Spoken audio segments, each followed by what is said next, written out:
Hey legends! Chronos here, back with another thrilling, what-if adventure. Today, we're diving into What if Deku was trained by the King of Fighting? Part 2. Can you imagine Deku mastering those insane fighting techniques? This is going to be epic. First off, a massive shout out to Hero Lover 27, the brilliant mind behind this story. Thanks for your awesome creativity, and to all my amazing legends out there, your support means everything to me. Don't forget to smash that like button, subscribe if you haven't already, and hit the bell to stay updated with all the latest content. Izuku was lying down on his bed wondering about so many things. One of them was the Niko style. What in the world was it? He had never heard of it before. Was it a completely new martial art, or something else entirely? Another thing that was bothering him was Oikaki's words. Before his sensei interrupted him, Izuku heard him say, "King of Fight." Nevertheless, what could that mean? Sitting around would not do him any good. If he wanted to find answers, there was only one way to do so, the internet. Getting on his computer, Izuku immediately went to Google. He typed in Niko style and hit enter. 0 results. Well, that was a surprise. He was sure that had never happened before on the history of the website. That just made Izuku even more confused. How could he learn something that does not even exist? Well, if he could not find the answer to one of his questions, there was still the other. He typed in King of Fight into the search bar. Some of the suggestions said, King of Fighting.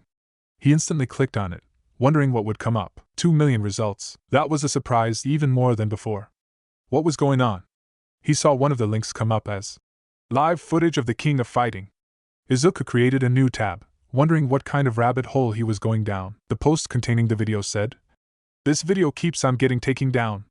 The one who originally posted this video has not been heard of in months, so I'm doing this to preserve his memory." The video was 2 minutes long, much to Izuku's confusement. What could be so dangerous in this 2-minute video? Izuku clicked on the video and went full screen.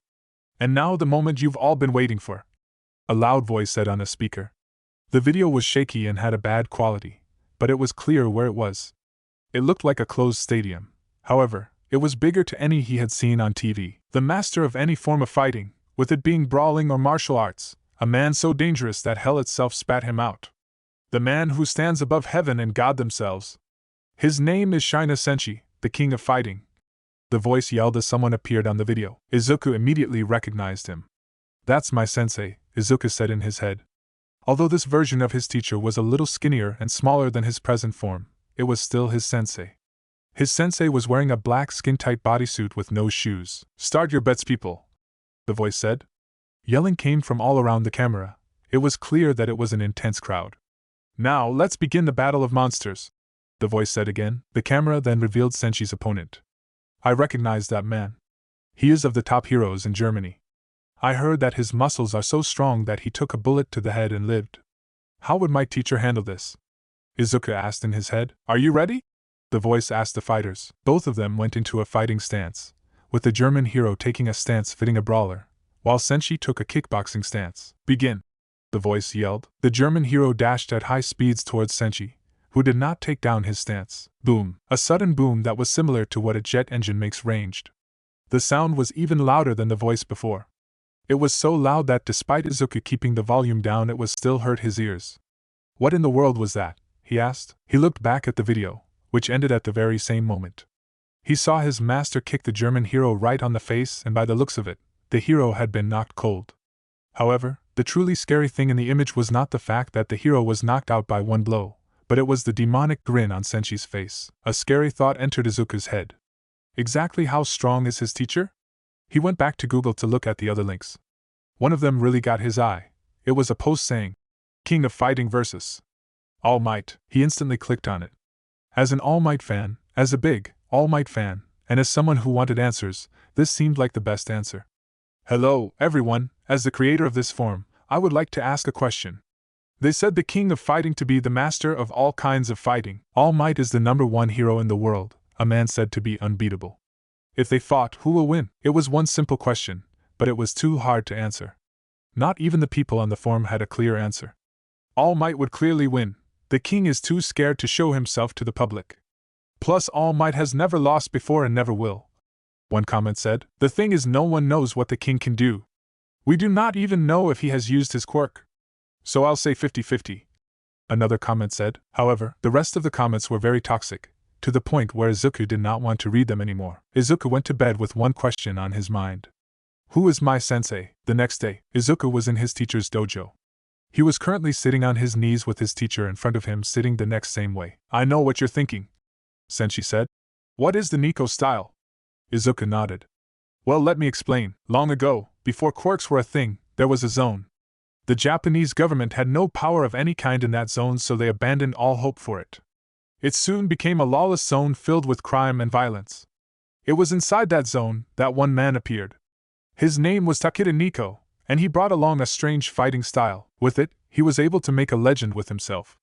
However, it was because of his reputation that so many came after his head. However, one day, he suddenly vanished. However, soon, multiple people came knowing his style. Now, over 200 years after his death, the Niko style is one of the most infamous fighting styles in the underground. Wait, what about the lawless zone? Izuku asked. I've never heard that anywhere. Well, to be honest, I don't know. The story I just told you is as credible as a fairy tale. No one really believes it, and no one knows if it is true. There is no proof that the lawless zone or Takeda Niko even existed. The Niko style is the only thing that can be used to prove the story, but even then it's a little far-fetched. Senshi explained. Now there is one thing that separates the Niko style from most martial arts. That is dash. Found you, a loud voice yelled out. Suddenly the wall exploded next to the door exploded. A hulking mass came out. A man came out from the dust, revealing himself even bigger than Senshi in every way. I hear that you are strong. If I beat you, then people will have to acknowledge my strength, the man said. Senshi made a wide grin on his face. Actually, this is better. Pay close attention, Midoriya. I'm going to show you the Niko style. Sensei then took on the same stance he put on when he fought Oikakit. His opponent put on a kickboxing stance. First thing you have to know is that there are 4 katas to the Niko style. The first kata is Flame Kata. Senshi suddenly dashed in high speeds right towards his opponent. The giant man instantly threw a right straight, only for it to miss his target. Flame Kata improves your speed as well as your agility. The hulking man threw a kick aimed at Senshi's head. However, Senshi, with one hand, blocked it and was able to bend the man on his back. Redirection Kata. It allows you to control the flow of power and sent the attacks right back towards the opponent. The man then tried to get up but was put into a chokehold. Water Kata makes you more flexible and allows you to grapple. The man knew how to break free a chokehold and dashed to a still intact wall. However, Senshi instantly withdrew from his chokehold and moved right in front of the man. And my personal favorite, Adamantine Kata. Senshi then threw a powerful punch towards the man's face. Ware! Senshi yelled as he instantly knocked the bigger man out. The punch was so strong that it sent the man flying through the wall. Adamantine Kata hardens the muscles and is perfect for both defense and offense, Senshi explained. Izuku was amazed. He had never seen this type of fighting before, even with quirks. So seeing a fighting style that was so beautiful amazed him. Oh, I should let you know, Senshi said. The Niko style isn't perfect. If people were to know about it, then they will most likely have made counter-defenses against it. Neat. Izuku then turned his attention to the beaten man. What about him? Oh, he will be fine. I held back against him so he'll live, Senshi said. A few hours later, Izuku was currently pushing his index finger against a thick tree. Despite his hardest, he was not able to harden his muscles. Are you sure this is how you learn iron fingers? Midoriya asked. Why am I learning adamantine kata when you said I was learning grappling? Shouldn't I learn water kata instead? The Niko style is a synthesis. Just learning one kata is not enough, you need to learn all 4 katas to master the Niko style. Despite adamantine kata being more suitable for strikers, if you combined it with the water kata then you have a terrifying combo. As for your first question, that was how I learned it, Senshi said as he watched Midoriya struggle. Although it took me a whole week before I learned how to harden my even one finger. A whole week? What makes you think I can learn this then? Midoriya asked. That made Senshi question himself. Personally, he wanted to hit Midoriya on the head and tell him never to give up. However, his sensei would never approve of that. In fact, that was exactly the opposite way his sensei used to teach him. Having faith is good, but having too much faith will lead to downfall. His sensei's words echo in his head. What to do, what to do? Senshi asked himself. I know. Senshi yelled out, scaring Midoriya. Midoriya, you still write in those notebooks, right? Senshi asked his student. Yeah, what about it? Midoriya nervously asked. Would you often do research for those notes? Like read a book discussing fire when researching a fire quirk? Senshi asked. I think you should study muscles. It might just help you. Midoriya grew a smile on his face. Yeah, that could work. Midoriya took a look at his watch. But I'll have to run now before the library closes. Then what are you waiting for? Senshi said as he pushed Midoriya away. Go on, get going, I don't mind. Midoriya ran to grab his book bag. Thank you, sensei. He yelled as he waved goodbye to his teacher. Senshi waved back. That kid is a lot better than I was at in his age. At the library, Midoriya was now at his favorite library. It was a place where he often came to be alone by himself. He did most of his research here. He first went to the head librarian of the library, not knowing where books containing muscle could be. Excuse me, miss. Midoriya got the attention of the old frail woman. Oh, hello, Midoriya, how are you? The librarian asked. I am doing fine. Do you know where books about muscles could be? Midoriya asked. Yes, I think they are in the science section. The librarian answered. Thank you, Midoriya said as he went to the science section of the library. However, once he got there, he could not find the right book. Nothing here is what I'm looking for, Izuku said in his head. That was until he saw that right book. Its title was The Muscles of the Human Body, From Brain to Toe. However, there was a major problem. Someone was reading the book. In addition, that someone just so happened to be a girl. Oh no, Izuku said in his head. The girl was currently leaning back against the bookshelf, not noticing Midoriya yet. Okay, all I have to do is ask her for the book, Izuku said in his head. Excuse me, Izuku said, gaining the attention of the girl. Dear God, why does this have to be so hard? Izuku said in his head. Can I please have that book? I need it for a project, Izuku asked. The girl moved the book away from her face, allowing Izuku to have a good look at her. She was taller than him, which was not a surprise because nearly everyone was taller than he was, had a big black ponytail, onyx eyes that mirror a cat, and a very mature body. Here you go, the girl said as she handed the book to Midoriya in an elegant manner. So pretty, Izuku said in his head. Thank you, Midoriya said with a light blush on his face as he accepted the book. May I ask what kind of project are you working on? The beautiful girl asked Midoriya. Well, it's kind of silly, and you might laugh, Midoriya replied. I will do no such thing, the girl said as she put her hand on her chest. If it means so much to you, I can never laugh at it. So pretty, Izuku yelled in his head. Well, I'm trying to harden the muscles on my finger, Izuku said. There was a short silence between them. Oh God, she probably thinks that I'm a weird guy, Izuku said in his head. Amazing, the girl said, surprising Midoriya. It could work like a hardened quirk. Your grip strength, as well as your punches, would greatly improve. That's exactly what I wanted to do, Izuku excitedly said. Though I don't see how it's possible without using a quirk, the girl replied. Izuku looked at his own finger. It's possible. I've seen it done without the use of a quirk. Out of curiosity, why are you doing this? The girl asked. No one would naturally want to do the impossible. It's a stupid reason, but one I won't give up on, Izuku said. I want to be a hero. The girl suddenly realized something that helped her case. You're quirkless, she said. Izuku's mind went blank. Oh no, he said in his head. Why? Why did this have to happen? She was so close to being his friend as well. To be a hero without a quirk, the girl said. You must be very brave. That brought a blush and simile on Izuku's face. Though I have to ask, why you want to be a hero? The girl asked the green-haired boy. Was it for money or fame? To be honest, I think saving people is one of the coolest things to do. Putting one's life before your own is possibly one of the bravest things one can do. So that is why I want to be a hero. The girl was amazed at the boy's determination. Most heroes she has seen were in it for the money or the publicity. In fact, the students in her school only wanted to be a hero for those reasons only. Therefore, it was an honest surprise hearing such a generous reason. Maybe she should be a hero as well. Momo Yayorozu, the girl said. Excuse me, Izuku replied. My name is Momo Yayorozu. I would like to be friends with you, Momo said as she raised her hand. Izuku Midoriya, Midoriya replied as he shook Momo's hand. That night, Momo was walking away from the library. She had also gained Midoriya's number, and has her own as well. Now to deal with one last issue, Momo said aloud. She turned to face an alleyway and yelled, Koibito and Yakubo, come out here right now or I will tell my dad. Suddenly 2 average-sized men dashed out of the alleyway and went down on their knees. One had dark blue skin and red hair, while the other had light red skin and blue hair. Please don't, Ms. Yayorozu, the 2 men begged. We'll do anything. The elegant girl put a hand to her hand. Why does father do this? He should at least alert me about it, Momo said. Ms. Yayorozu, please do not hate your father. He is only concerned for your safety, Koibito, blue one, explained. That's right, Yakubo, red one, said. You are the daughter of a very rich man. It would be a foolish mistake not to protect you. A boy could come in and try to seduce you. That was when Momo realized something. Were you watching me talk to Midoriya?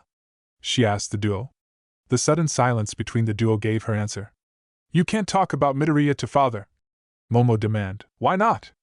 Yakubo asked. Because the last time a boy talked to me, all of our bodyguards and maids had to hold him back so he wouldn't kill the boy. Well, maybe the boy was trying to seduce you. He only asked for a pencil. Well, did he give it back? He did, Momo said. Please do not tell my dad about him. Midoriya different than most boys. The two men looked at each other before gaining a huge grin. Oh, so he's different, Yakubo said. I can see it already, you walking down the aisle in a beautiful dress. Your husband is waiting for you. Then after a romantic ceremony, you embrace your husband in a passionate honeymoon, Koibito said as he grabbed the hands of his partner. They then stared at each other in a very weird way. I'm pretty sure they're lovers, Momo said in her head as she watched this scene happen. 1 week later, Senshi was amazed at the rate Izuku has learned. He was now able to use iron fingers on all 10 fingers. However, he could only do it on 3 fingers at a time. Good work, Midoriya, Senshi said. Now we can move on to water kata. Thank you, sensei, Midoriya said. I couldn't have done it without Yayorozu. Senshi flinched once he heard the Yayorozu name. Is something wrong, sensei?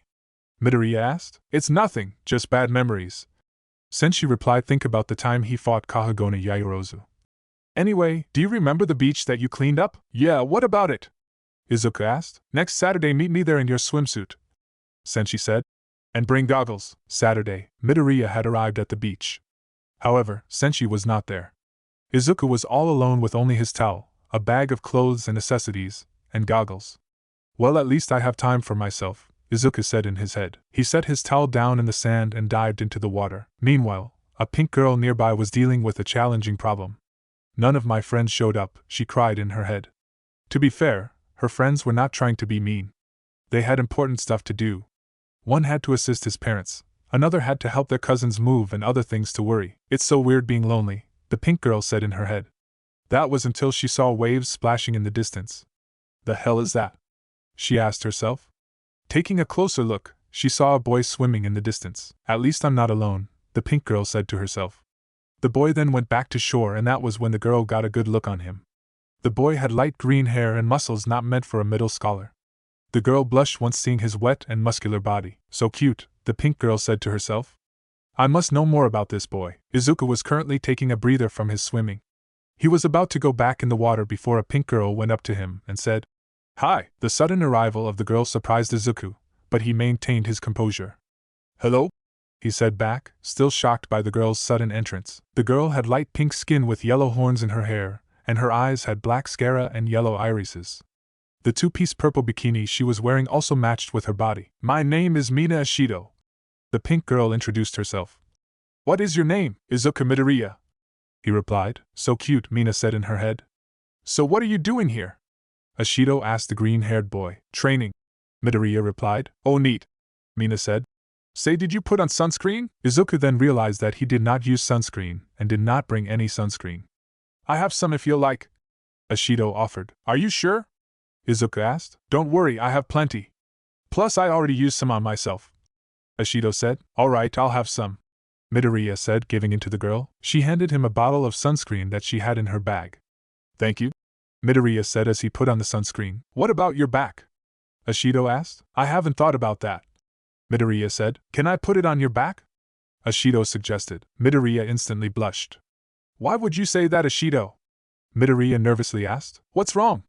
I'm just putting lotion on your back, nothing big, Ashido said. So she had no clue, Midoriya said in his head. Okay, but don't do anything weird. Mina grabbed the bottle of sunscreen and squirted some onto her hand. She carefully rubbed the gel on the boy's back. She's pretty good at this, Midoriya said in his head. Before he realized it, it was over. There we go, Ashido said as she finished rubbing the boy's back. Was that so bad? Wow, Izuku said. That felt good.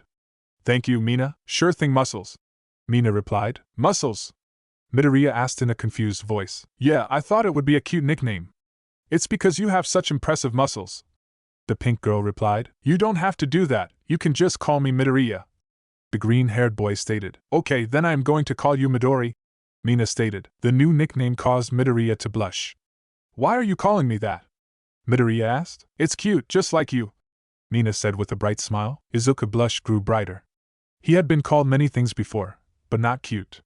It was an unusual thing to be called. Most girls had either ignored him or made fun of him. Sure, there were exceptions, but they were too few. Yet none of them was like this girl. She was outgoing and had nothing stopping her. It was like there was a mountain, and she was constantly climbing it. Izuku had only one friend who could even compare to her. They were not friends anymore. So what are doing here, Midori? Mina asked. Training. My sensei is supposed to be here, but for some reason he's not. Midoriya answered. So you're just swimming around until he's here?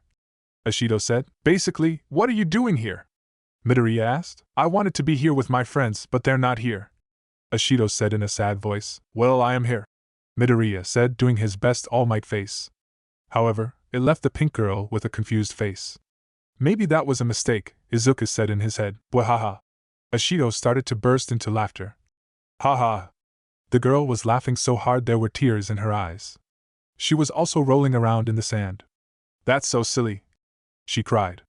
Although this was not the reaction Midoriya had intended, it was a good result. He made someone smile. Isn't that what matters? So who's your friend Midoriya? His sensei asked. H. Midoriya yelled as his teacher appeared behind him. His yell also alerted Mina, who was on the sand. Sorry, didn't mean to scare you, Senshi replied. Mina got behind Izuku and whispered. Holy shit, Midori, this guy is jacked. What do you mean? Midoriya whispered back. I mean he has muscles on his muscles. The only person I have seen that is muscular like that is All Might. She whispered back. Where did you find this guy? You know I can hear you right, Senshi said as he addressed Ashido. Oh no, he has a hearing quirk, Ashido yelled. No, you're whispering very loudly, Senshi said. Where are my manners? My name is Shina Senshi. What's yours? Mina Ashido, the pink girl replied. Ashido, do you mind if I borrow Midoriya for a while? We were supposed to train today, he said. Okay, but can I give Midori here something? Sure, go right ahead. Ashido then went to her back, pulled out a piece of paper, and scribbled something on it. She then handed the small sheet of paper to Midoriya and made a phone gesture before leaving. Taking one look at the paper, Izuku saw that it was her phone number. Wow, you're good at this, Senshi said to Midoriya. You already have 2 girls who like you. Wait, no, it's nothing like that, Izuku mumbled. We are just friends after all, and Kendo-san doesn't think of me like that. Sure thing, Midori, Senshi replied. What took you so long anyway? Midoriya asked his teacher. I needed to find equipment for our exercise. Remember when we were training with the punching mitts? It's like that but different. Different how? Izuku asked. Senshi then pointed to the water. Oh, later. Izuku was struggling with the current training he was doing. The task was simple. Try and put his sensei in a headlock. However, there were 2 reasons why it was a difficult task. 1. He was underwater, making it harder for him to move and to grip on items, even when he used iron fingers. 2. Senshi had not given him the time of day. His teacher forbids him from doing any strikes, only grappling. Occasionally Izuku would point up, signaling for air. Senshi would then grab his hips and pull him up for air. They continued this routine for 4 whole hours. Izuku was barely able to dodge Senshi's middle kick. That gave him the perfect chance to move behind Senshi and put in a headlock. Izuku's headlock was weak due to the training and from the pressure of the water. However, it was good enough for Senshi. He tapped Izuku's arm, signaling the end of the training. Izuku then swam to the surface of the water for air. Breaking free, he gasped for air. His teacher later came out for air. They later swam back to the shore with Midoriya collapsing on the sand. He was out of breath and exhausted from the harsh training. You alright? Senshi asked as he placed a water bottle near Midoriya's head. I'm fine, Midoriya said as he drank the bottle of water. Hey, can I ask you a question? I'm confused about how the Niko style works. Do you have a paper and pencil? Midoriya then pointed to his book bag as he drank more water. Senshi then drew a picture and showed it to Midoriya. It was a diagram with tips on every side. On the top was the redirection kata, on the left was water kata, on the bottom was adamantine kata, and finally on the right was flame kata. This is how the Niko style works, Senshi said. As you can see, the Niko style is built on the 4 katas. 1 or 2 katas are good, but not good enough. For the Niko style to truly work to its fullest, all 4 styles must be used. When working in unison, that is the perfect way to use the Niko style. Okay, makes sense, Izuku said. So what are we doing now? First, you need to rest. Today was enough training and you got school tomorrow, Senshi said. I, on the other hand, have something very important to do. What is that? Midoriya asked out of curiosity. I'm going on a date. The date? Man, I can't believe you're at my house again. Heijo Dejiki said to her boyfriend. They were currently in her apartment. What do you want to do? We could watch a movie, or play some board games, or one more option, love making. No, Senshi bluntly said. You're so mean. Heijo said. Let's watch a movie, you can pick anyone you want. Senshi said as he lay down on her couch. Here's one, Bloodsport. The movie about Frank Dux as he battles in the Kumite. Heijo said. Isn't it based off that really crazy dude? Senshi asked. Yeah, but it's still a good movie. Heijo said. Alright, you can put it in. Senshi said. Heijo put the movie into her DVD player and sat right next to Sensei. Once the opening credits ended, Heijo moved herself to be blocking Senshi's view. What are you doing? Senshi asked. Getting a good view, the woman said as she stared into his eyes. Senshi then grabbed the remote and paused the movie. There's been something that I have been meaning to ask you. Ask me anything you like, Heijo said as she wrapped her hands around Senshi's neck. Why do you love? Senshi asked. A weird and sudden pause filled the room. I'm sorry, can you please repeat that? Heijo asked. Why do you love me? Senshi asked. I have done terrible things and you know that. I have done unspeakable things and yet you still keep on following me. You follow me around like a small puppy and want to spend every second you have with me. Why? Heijo finally realized that this shyness Senshi was very different from the one she used to know. The old one was wild and fierce, a force to be reckoned with. However, this one was calmed and obeyed like a loyal dog. She did not hate it. In fact, she liked this new version of the man. However, she still needed to answer. Well, personally think about you. No matter what obstacles you face, you always overcome it. If you had to take on the entire world, you would, and no matter what you always come on top. You inspired me to become stronger, and you have inspired me to improve as a person. I would never be as good as an ant if you had not shown me kindness that day. Even today, you are inspiring others. That Midoriya boy keeps getting stronger and stronger because of you. That is why I love you. Senshi did not know how to respond. He honestly never knew someone felt this way about him. He had misjudged Heijo, which was a mistake. One mistake on a list of many. Maybe he could learn better now. I'm sorry. Heijo was confused by her boyfriend's words. I misjudged you. I don't mind. We're human, we're bound to make mistakes, Heijo said. However, there is one way you can make it up. Is it what I think it is? Senshi asked. Oh yes, Heijo said as she started to take off Senshi's shirt. The next day, Midoriya eagerly opened the door to his sensei's dojo. He had been training last night, and had been able to use iron fingers on his right hand. He was happy to show it off to his sensei. That was until he heard strange sounds. The sounds were coming from the bathroom in the dojo. Midoriya pressed here against the door. He recognized the sound as the sound of throwing up. Midoriya knocked on the door. Sensei, are you alright? He asked. Don't worry about me, Midoriya, Senshi said in a sick voice. I'm just blurg. Midoriya suddenly heard the sound of vomit. I'm sick today, so I don't think I can teach you today. Senshi sounded like he was about to die. Do you need help or medicine? Midoriya asked. Thanks, but I'm fine right now. Also, you could get sick from me and I don't want that to happen, Senshi replied. However, you can still train with someone else. I left an address on the table nearby. The man who teaches there should at least give you a few tips about grappling. Are you sure? Midoriya said. Yes, I have no problem with it, just be kind to the owner. When we fought, he nearly beat me, Senshi said. A man who almost beat Sensei, is that even possible? Midoriya asked in his head. I'll come back tomorrow to see if you get better, Midoriya said. Thanks, Senshi said as he heard Midoriya leave the dojo. He then turned to the toilet where he had been vomiting for the last 10 minutes. Instead of leftover food in the toilet, it was blood, his blood. Tons of blood, god damn it.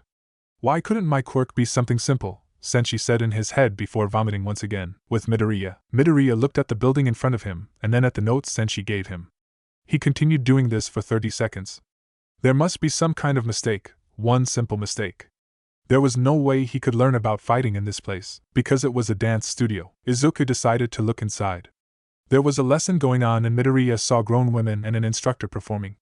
It's best not to interrupt at this time, maybe wait until the session is over, Midoriya said in his head before sitting down on a bench nearby. 10 minutes later, the class wrapped up and Midoriya noticed the women all leaving while talking to each other. That was when he went inside. Excuse me, Midoriya said as he entered the studio. Yes, can I help you? One of the workers asked. He was tall and had dark black hair with bright red bug eyes.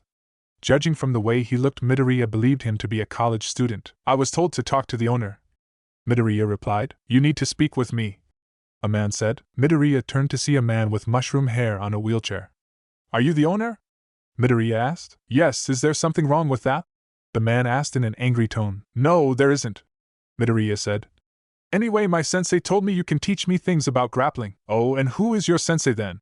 The man asked. Well, his name is Shina Senshi, Midoriya answered. The man in the wheelchair suddenly changed his expression to that of concern. Senshi, that same man who put me in this chair. What would he want from me? In addition, what could he be doing teaching some plain-ass kid like this? There is only one way to find out. Sure, I'll teach you some things.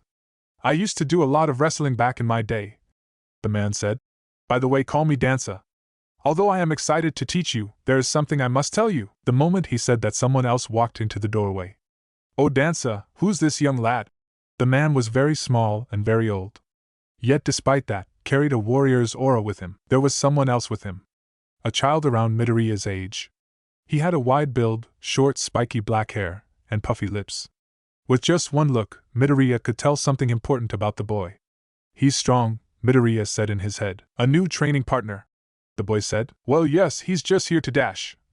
Dansa stopped talking once he noticed Midoriya walking up to the boy. You're strong, Midoriya said. Oh, thank you, my name is Rikido Sato, the boy said as he put a hand behind his neck. My name is Izuku Midoriya, let's have a fight, Midoriya said. The sudden statement surprised everyone. No one had expected some random kid to ask for a fight. He looked too plain and wimpy compared to Sato's big muscular body. I'm sorry, can you please repeat that? Sato asked, still not believing what Midoriya just asked. I said let us have a fight.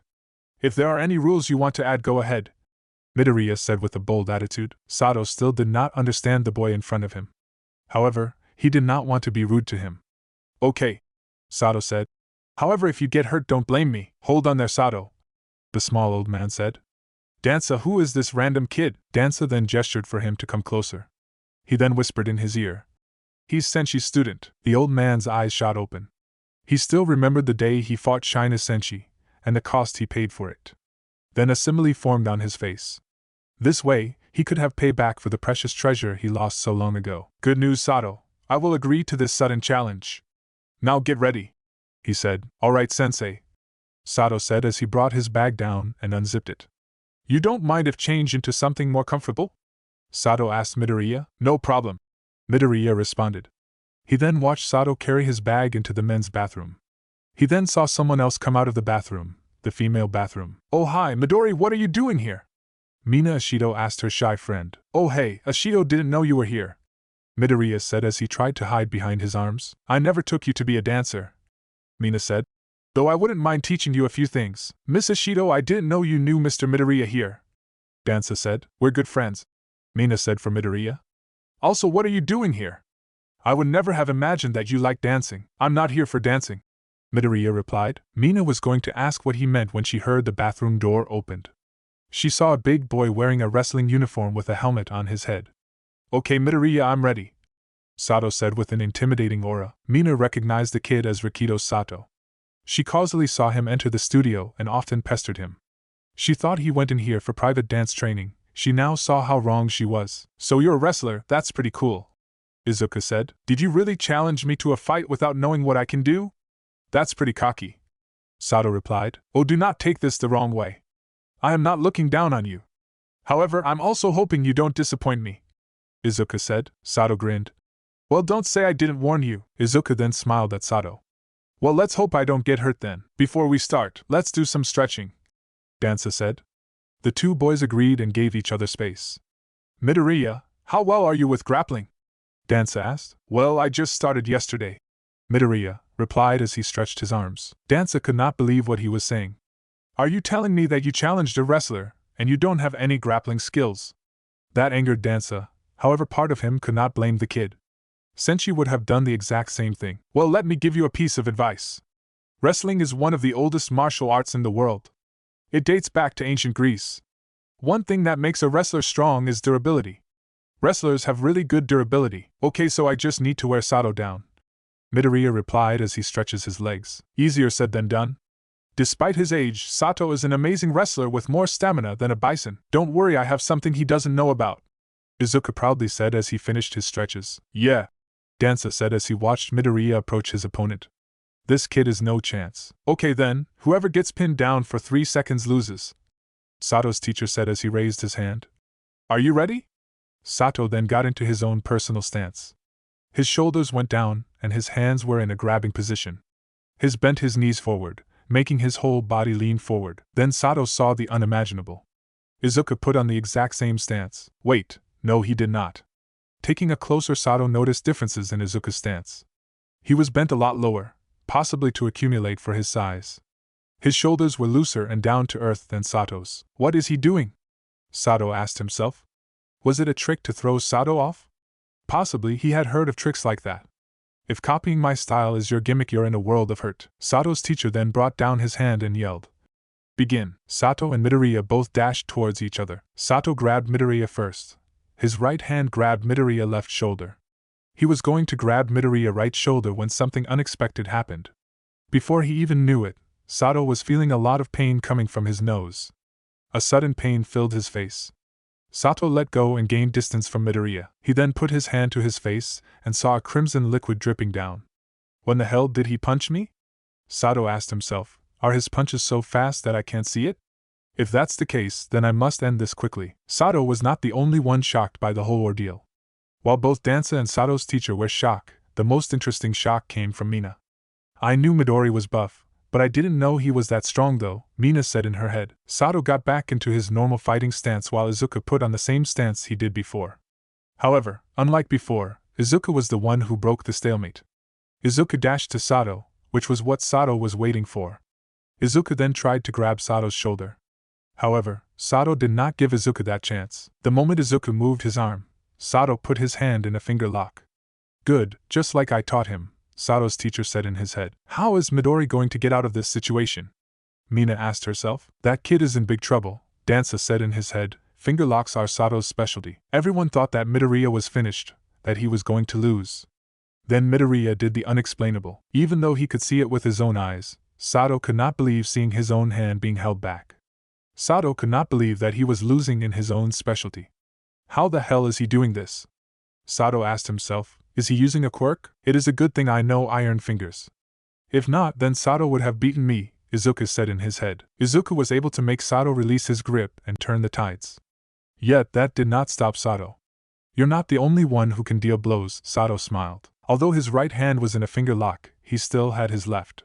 Sato threw a left hook aimed for Midoriya's face. It should have landed. However, at the last second, Izuku dodged the attack by letting go of Sato's hands. At that moment, everyone was frozen, and at that moment, Izuku won. He got behind Sato in an instant and put him in a headlock. Sato knew exactly how powerful a headlock was. The moment you were placed in one, it would be impossible to break out of one. Yet that did not mean Sato would not try. He dropped to the ground on his back and rolled around. Despite Izuku dealing with the pain, he would not give up. His chokehold remained and time was running out for Sato. 1. Sato tried to move Midoriya's arms that were around his neck but failed. 2. Sato could not get up anymore, the chokehold was too strong. 3. Midoriya released Sato. Sato stayed on the ground as he took in his loss. Sato had only lost to one person before, and he took pride in that. Now it did not matter. Congratulations, Midori, Ashido said. I knew you would win. Thank you, Ashido, Midoriya replied. Sato got and walked over to Midoriya. He was upset but pushed those feelings down. That was a good match, Sato said as he raised his hand. It was, you did pretty good, Sato, Midoriya replied as he shook his hand. Somewhere out there, the door of an old dojo opened up and out stood an enormous man wearing a surgical mask. Maybe I should visit Midoriya, Senshi said. Both Midoriya and Sato were performing Hindu squats. It was a common excessive for wrestlers. After the match, both Midoriya and Sato were told to do some workouts. Mina was also watching them, occasionally giving them praise to boost their morale. What do we have here? Someone asked as he entered the dance studio. Turning around, Midoriya saw that is a short blonde boy around his age. Despite being smaller than he is, Midoriya could see that this boy was strong. Who is this Sato? The boy asked. Oh, Cosmo, this is Izuku Midoriya. Midoriya, this is Imai Cosmo, he's a grappler as well, Sato explained. However, he practices jiu-jitsu. Hello, Midoriya, Cosmo said as he held out his hand. Nice to meet you. Same with you, Cosmo, Izuku said as he shook his hand. What are you doing here, Mr. Midoriya? A sudden blonde man asked in a feminine tone. Midoriya jumped back from the appearance of the man, but quickly regained his composure. My sensei told me to train here. Midoriya answered. Danza rolled up to the blond man and started to talk to him. Taking a closer look, Izuku noticed many similarities between Cosmo and the man. Both were blonde with similar hairstyles. However, the man was much taller than Cosmo and had a scar on his nose. So his Sensei's student, fascinating. The man whispered. Does he know of Sensei's title? Most likely not. But why do you think Sensei would choose this kid to teach? Danza asked. You said he beat Sato, right? That's no ordinary feat. The man said. I know Mitsuyo. Danza said. But could there be another reason why? I think we should ask Sensei that. Mitsuyo said. Ask me what? A voice behind them said. Both men jumped at the sudden appearance of the voice. Turning around instantly, they could see it was him. The man who had given them their significant scars was here. Why was he wearing a surgical mask over his face? Sensei, what are you doing here? Midoriya asked as he ran up to him. I thought you were sick. I am, but I'm starting to feel better now. Sensei said in a weak voice. So that explains the surgical mask, everyone said in their head. Anyway, how was your training? Sensei asked. Great, I think I'm doing really well as a grappler. Midoriya replied. That caught Cosmo's attention. That's good. Sensei replied. He noticed a small man walk up to him. It was Sato's teacher. Do you remember me? The small man asked. No. Sensei blankly replied. Really? The old man yelled. I'm Rizura. Sensei took a good look at the old man before laughing. There is no way you're Rizura. He is tall and has a giant muscular frame. You're short and have little to no muscles. During our fight, you kicked me right in the manhood, which made you win. The short man said. Well, yeah, but many people saw that. You then went out with my daughter. Oh, you are Rizura, Sensei said in a sad voice. An awkward silence filled the room. So how is she? Fine, Rizura said in an angry tone. You know, Sensei, why do not we catch up on ourselves? It's been years since we last saw ourselves, Mitsuyo said as he dragged the man to the staff room. Rizura and Danza later followed them. Once the door closed behind them, the kids were left all alone. Sensei sat down on the couch in the staff room. He could read the atmosphere in the room. Sensei, does he know about your title? Mitsuyo asked as he stood across the room. No, Sensei replied. He may not be the smartest, but even he could tell what they were discussing. Is your quirk the reason why you're wearing that mask? Danza asked. Both Mitsuyo and Rizura flinched at the mention of Sensei's quirk. They had both fought him and had lost severely, yet they did not learn anything about his quirk. He had said before that he was not quirkless, yet never explained what his quirk was or how it worked. It was one of his many secrets. Sensei replied by nodding. Does Midoriya also know about your quirk? Danza asked. Sensei looked down on the ground. By the look of his face, the answer was given. I think you should tell him, Danza said. The other three men in the room were taken back by the former dancer's words. You can't be serious, Rizura replied. Something like that shouldn't be seen by kids his age. Danza, I can fully say that I trust you with my life, Mitsuyo claimed. But even I think this is crazy. I know, but hear me out. Danza began to explain. Sensei, there isn't a man in the underworld and hero world who doesn't know your name or title.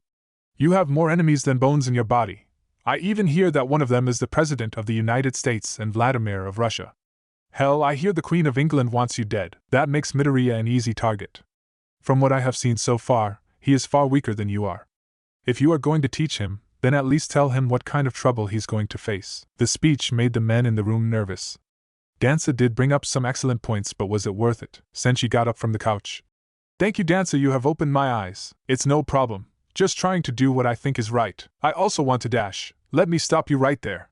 You don't have to apologize at me, Danza said, interrupting Sensei. That confused the large man. What do you mean? Don't you hate me for putting you in your chair? Sensei asked in a nervous voice. I did, but then I took a look back at myself. I was an arrogant asshole who only cared about myself. Hell, I was even breaking contact with my family. Then after our fight, I realized something. I had nothing in my life to show for it. I started to slow down and appreciate the world around me. I joined a support group and even gained in touch with my family. Now I own a dance studio and have a girlfriend. So really, thanks to you, I am doing well. Sensei was baffled. To be honest, he thought Danza hated him. To hear all of these positive changes to his life was honestly a surprise. Maybe she could also forgive him the same way. Well, there's something still bothering me, Rizura said. Why are you training Midoriya? Is he your son, or is there a different reason? Nothing, all he wants is to be strong, Sensei replied. The hell does that mean? Does he want to be some sort of hero, or does he want to be just like you? Rizura yelled. He wants to be like All Might. Senshi replied. That shocked everyone in the room. Wait a damn second, wasn't All Might your rival or something? Why are you training someone to be like him? Mitsuyo asked. Because he reminds me of someone special. No reason, just that, Senshi said as he left the door. Mitsuyo, you have some connections in the underworld, right? Rizura asked. What about it? Mitsuyo replied. I think it will be best to watch over those two. With Izuku. Izuku was having an amazing time with his new friends. They were discussing topics like heroes, fighting styles, and even quirks. Both Sato and Cosmo took the fact the Izuku was quirkless quite well. Sato was a little upset, but got over it. It turns out that Cosmo was also a grappler, and apparently even better than Sato. Even though Sato denied it, Izuku could sense that Cosmo was stronger. Cosmo was also a nice person. There was really no reason Midoriya had to hate him. He was a super friendly and truly nice person. Maybe one day they could have a right. Anyway, the 14th's conversation ended when Senshi stepped out of the staff room. Izuku immediately ran up to him. Hello, Sensei, Izuku said. Shall we go? All right, Midoriya. Senshi as he and his student left. As Mina watched Midoriya and his sensei leave, something strange came into her mind. She saw the joy Midori was had when he fought Sato, and when he talked about quirks. Maybe she could feel the same joy as Midori. Mr. Dansa, Mina said. How do you know Midoriya's teacher? Dansa's eyes shot wide open. Ashido, I think that's not the best idea. Dansa replied. Why not? Is it something personal? Ashido responded. That's not what I meant. Mitsuyo helped me with this. Dansa gestured. Mitsuyo nodded as he walked up Dansa. He then took off Dansa's shirt, which unveiled a horrifying scar to the three kids. A large footprint was engraved onto Dansa's back. Despite the wound looking old, it still had a purplish color to it. The scar was so unsettling that it scared the three teenagers. Alright, that's enough, Mitsuyo, Dansa said. That was enough to send fear into the three teenagers into a frightened state. What the hell did that? Sato asked in a scared voice. He did, Dansa said. Everyone then realized who he was talking about. We were having a fight, and I was one kick away from winning, but then, Dansa was bleeding from nearly all parts of his body. His right arm was broken and his left was dislocated. His head hurt from the constant bleeding and blows. His right eye was unless and his left was not doing so well either. However, that did not matter because his legs were still good. His opponent was not doing well either. Senshi had lost the use of his left hand and his right leg was broken. His stomach and liver were nearly destroyed. His jaw was broken and he lost a few teeth as well. Just by looking at him, you could see that he was nearly finished. It looked like even a child could beat him now. I can do this. I am going to be the king, Dansa screamed in his head. He then rotated his body 360 degrees and unleashed his last kick. However, it all fell short. Senshi avoided the kick and grabbed Dansa's shirt. In a sudden instant, Dansa found himself on the ground. You think this is going to stop me? Well, your Dansa did not get to finish that train of thought. He suddenly felt extreme pain coming from his back. H. Dansa screamed in pain. Ever since that day, I was never able to walk again, Dansa explained. But that wasn't what I look back on. It was the face he made. At this point, Dansa started to bite his finger. It was a simile, an inhuman simile. Blood started to come from his finger. Mitsuyo put his hand on Dansa's shoulder. I think it's best we end the training session now. So Senshi, am I going to learn another martial art? Midoriya asked. Or am I going to learn more about the Niko style? Senshi was not listening, his mind was somewhere else. Midoriya, are you free on Friday? Midoriya was confused. Yeah, why? On Friday, I'm going to show you why I am called the King of Fighting. Friday. Izuku. Midoriya was nervous. Today was the day he was going to find out about the truth of his sensei. He honestly did not know how to feel about this. His teacher was always an enigma to the young boy. He barely talked about his past before or anything with doing with himself. The closest thing he had to his sensei is past that video and the people Senshi introduced to him. However, that was not enough. Izuku was pondering his while getting dressed. He told his mother that he was going to a friend's party, and that the theme was fancy. It took a while to convince his mother about him having friends, but eventually she gave in. She was happy that Izuku had new friends ever since his disability. She asked repeatedly when she would meet them. Midoriya just said soon. Anyway, Izuku looked at himself in the mirror. His suit was passable as a suit. It was a wrinkled black navy 2-button suit. His pants were the only black ones he could find. They also were not of the highest quality. However, they were the only ones he had. A knock on the door echoed through the Midoriya household. I'll get it, Midoriya shouted to his mother. Midoriya made a mad dash to the door before looking into the peephole. It was his sensei in a way fancier suit than Midoriya. First, it was not wrinkled at all. In fact, it looked like a new suit in general. Second, he had a black tie. Midoriya did not have a black tie or any tie for that matter. Third, he was also wearing shiny black shoes compared to Midoriya's normal red shoes. Overall, he was so well dressed that it made Midoriya jealous. However, time was being wasted and Midoriya had somewhere to go. Midoriya opened up the door and greeted his sensei. "Hello, sensei, how have you been doing?" "Good, you didn't eat dinner, did you?" Senshi asked. Midoriya responded by nodding his head sideways. "That's good, we'll eat at our destination." Sensei, where are we going anyway?" Midoriya asked as he left his household. "It's best you find when we get there." "You wouldn't believe me even if I tell you," Senshi replied. "Also, once we get there, make sure that you're nice to everyone you meet, no matter how they talk to you." The tone in Senshi's voice scared Midoriya. This was different than the tone he usually has when he talked with Midoriya. He had some passion and joy in his voice, but now he had some anger and even some malicious. It sounded like he was going to kill someone. Midoriya was so focused on Senshi's voice that he didn't even notice the giant limousine in front of him until he accidentally walked right into it. At first, Izuku could not believe what he was seeing. The vehicle in front of him was bigger than most buses. "Is this yours?" Midoriya asked. "No, a friend of mine is giving it to me just for today. He even gave us a driver." Senshi then opened up the door. "Well, what are you waiting for? Get in." Midoriya then got inside the large limousine. Inside he saw that the seats were black and had tons of treats like candy and sweets littered throughout the inside. "Does this belong to a teenager?"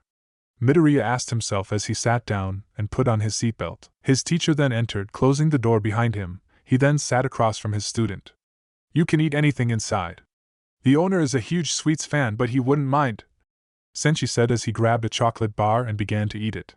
Midoriya then clutched a lollipop and put it into his mouth. Senshi knocked on the window between the driver and the passengers.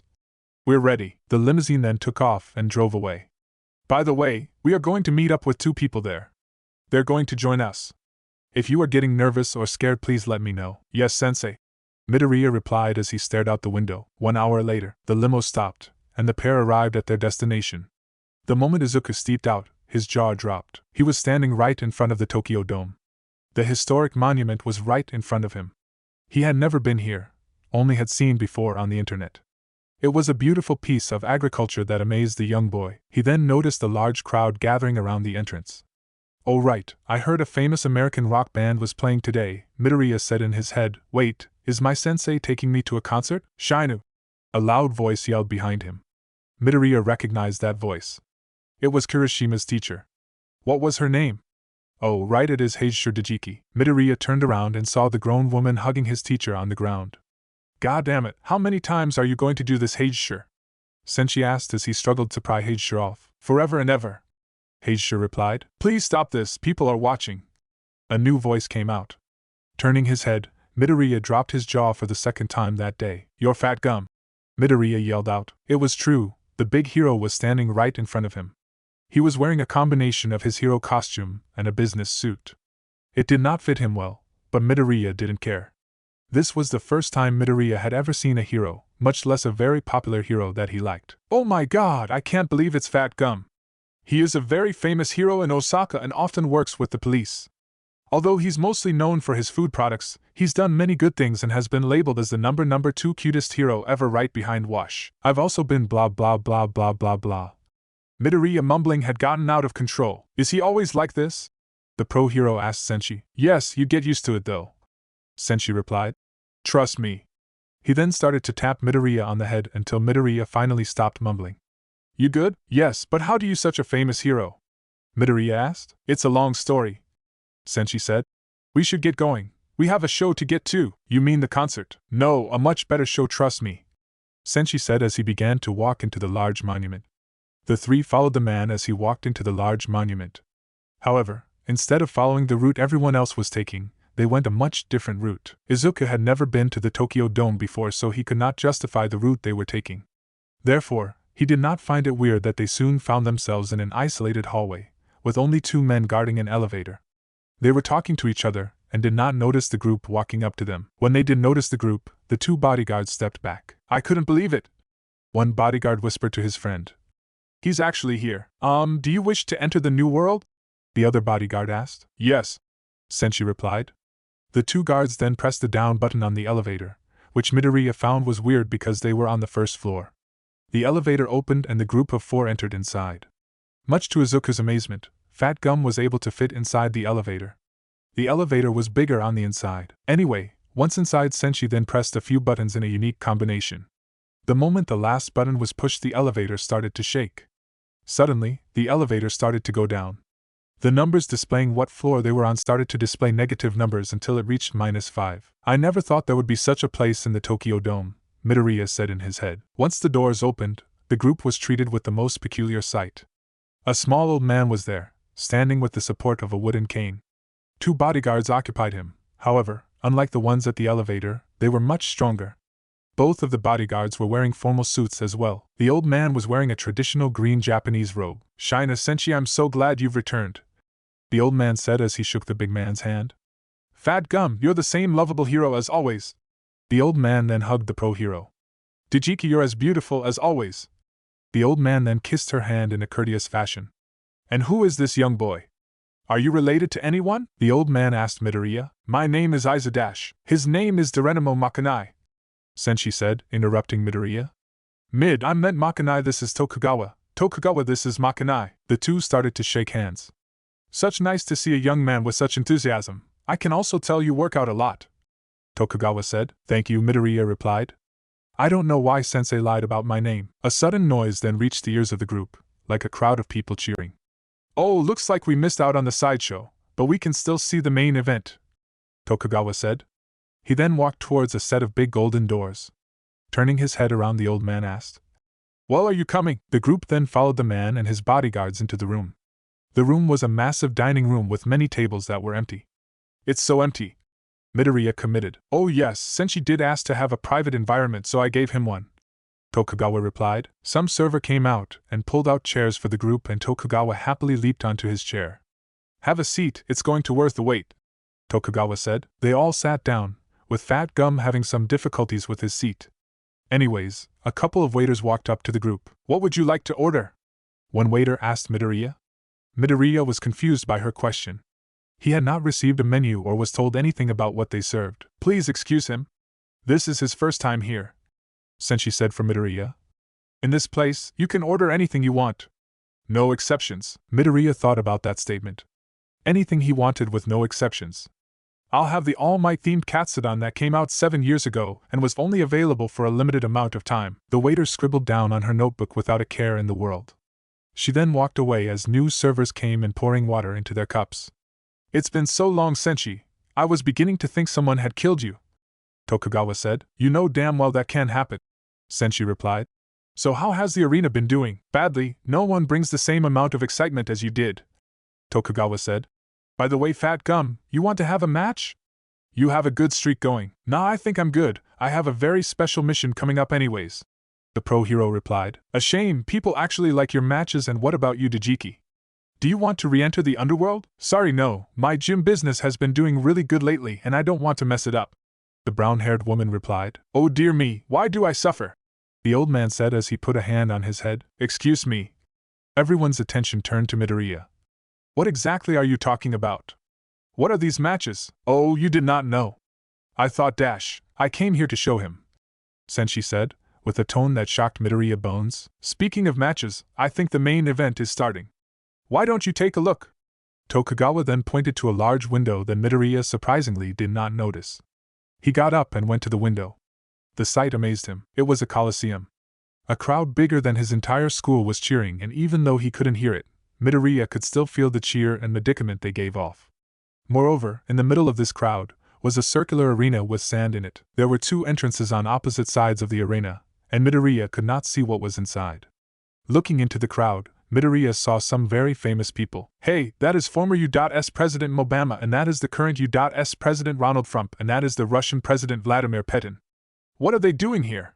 Midoriya asked. Well, it's not every day they get to witness the beauty of combat, Tokugawa said, as he stood right next to Midoriya. What is this place? Midoriya asked. Do you want the short or long answer? Tokugawa asked. Long, Midoriya replied. You see, it dates back to ancient China. My ancestor was a reckless man. He would challenge anyone and everyone to a fight. However, his reckless got him into a lot of trouble and that prevented him from fighting people. Therefore, he came up with an idea: what if he could fight people without getting in trouble? And so he created this, the Jondo Shangdi Fighting Arena. A place where fighters can come from all over and fight for the title of strongest. Anyone can join, heroes, villains, martial artists, or murders, it matters not. All that matters is who is willing to fight, and the person who is the strongest will claim the title of King of Fighting. Midoriya's jaw dropped to the ground. Heroes and villains fight in this place. Not only that, but if his sensei was the King of Fighting, then he would be even stronger, that Midoriya believed.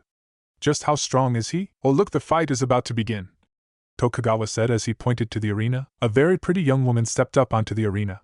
She had tan skin, with white hair, and stood at 5 feet 4 inches. Her body reminded Midoriya of Yairo's in many ways. Here it is, folks, the main event, the moment everyone has been waiting for, the fight of a lifetime. We have a fighter who could cut steel with his fingers, the warrior from Spain, Don Quixote Guerrero. The young woman then pointed to one of the entrances. A man then walked out of the entrance. He was bare chest, showing off his strong six-pack. He was only wearing shorts and a pair of sneakers. His tan skin was his most defining part about it. But that was not the thing that caught Midoriya's attention. His hands look like they can crush anything. Midoriya said in his head, he's much stronger than I am. It was true, his hands were the strongest part of his body. It was thicker than an apple and each finger had more muscle than Midoriya's entire body. The man was truly powerful. Oh, I see you're taking an interest in him, Tokugawa said as he stood right next to Midoriya. There is an interesting story on how I met him. I was at the annual running of the bulls in Spain. It is an event where many men have died from dangerous bulls.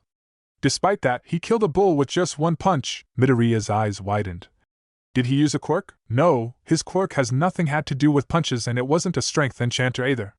He killed it with his own strength. Midoriya gulped at the word killed. You're focusing too much on Guerrero, you should be focusing on his opponent, Senshi said as he entered the conversation. But his opponent isn't out yet, Midoriya replied. There's a very good reason for that. The old man started to laugh. I always say save the best for last. And now, the announcer began to change her tone. A warrior who many fear and many have fallen against.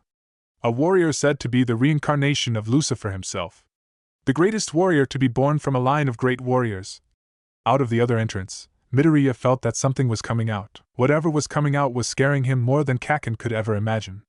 Then a monster came out. The Prince of Fighting, Kure Renzo. Loud applause burst from the stadium. Even louder than the concert upstairs, it was the kind of applause that you would expect from a man larger than life. Yet it was not a man, but a boy a few years older than Midoriya. The boy looked like he should be in high school, not in a dark place like this. He had dark black hair and an average body structure. Compared to Guerrero, the Kure kid was an average boy. Nevertheless, he gave off an intense pressure like he had a knife on your throat. His eyes and scars helped give him that feeling. His eyes were the thing that stood out most. They had black sclera and white irises. It made Renzo look like a demon straight out of hell. Then there were his scars. Like Senshi's scars, they were scattered all around his body. However, Senshi had more than Renzo's. Hey, have you ever met him before, Senshi? Midoriya asked. No, but I did meet his father. Fighters, are you ready? The announcer asked. Hell yeah, I am ready. That title is mine, Guerrero said. Renzo just nodded. The announcer ran out of the arena and into an announcer's booth. Begin, she yelled. Guerrero was the one who threw the first punch. He threw a right fist aimed right towards Renzo's face. However, Renzo moved his left hand and simply parried the attack. That did not stop Guerrero, however. He continued to throw more and more punches. Yet no matter how punches Guerrero threw and where he threw them, Renzo stayed absolutely still and parried every single punch. Midoriya then felt a tap on his shoulder. Quick, what styles are these two fighters using? Senshi asked. Well, for Guerrero I think he's using Boga Karate, Midoriya replied. Boga Karate, also known as karate with protective gear. As the name suggests, it is a style of karate that is often practiced using protective gear. Although rules vary from school to school, some schools use a point system, others use the first clean hit rule. Guerrero is a master of both of these systems. Good, what about the Kure boy? Senshi asked. Well, Midoriya bit his lip. I think that's redirection kata, from the Niko style. You are correct, young boy, Tokugawa said, butting into the conversation. Renzo is a true master of the Niko style. He has mastered all 4 katas, but his most favorite is redirection and adamantine kata. Wow, never thought I see someone use Niko style again, Fat Gum said. I thought they all died out. Midoriya wanted to say something, but then Senshi put his hand on his shoulder. Don't do it me, I mean Makanai. Back to the fight. Why can't I hit this motherfucker?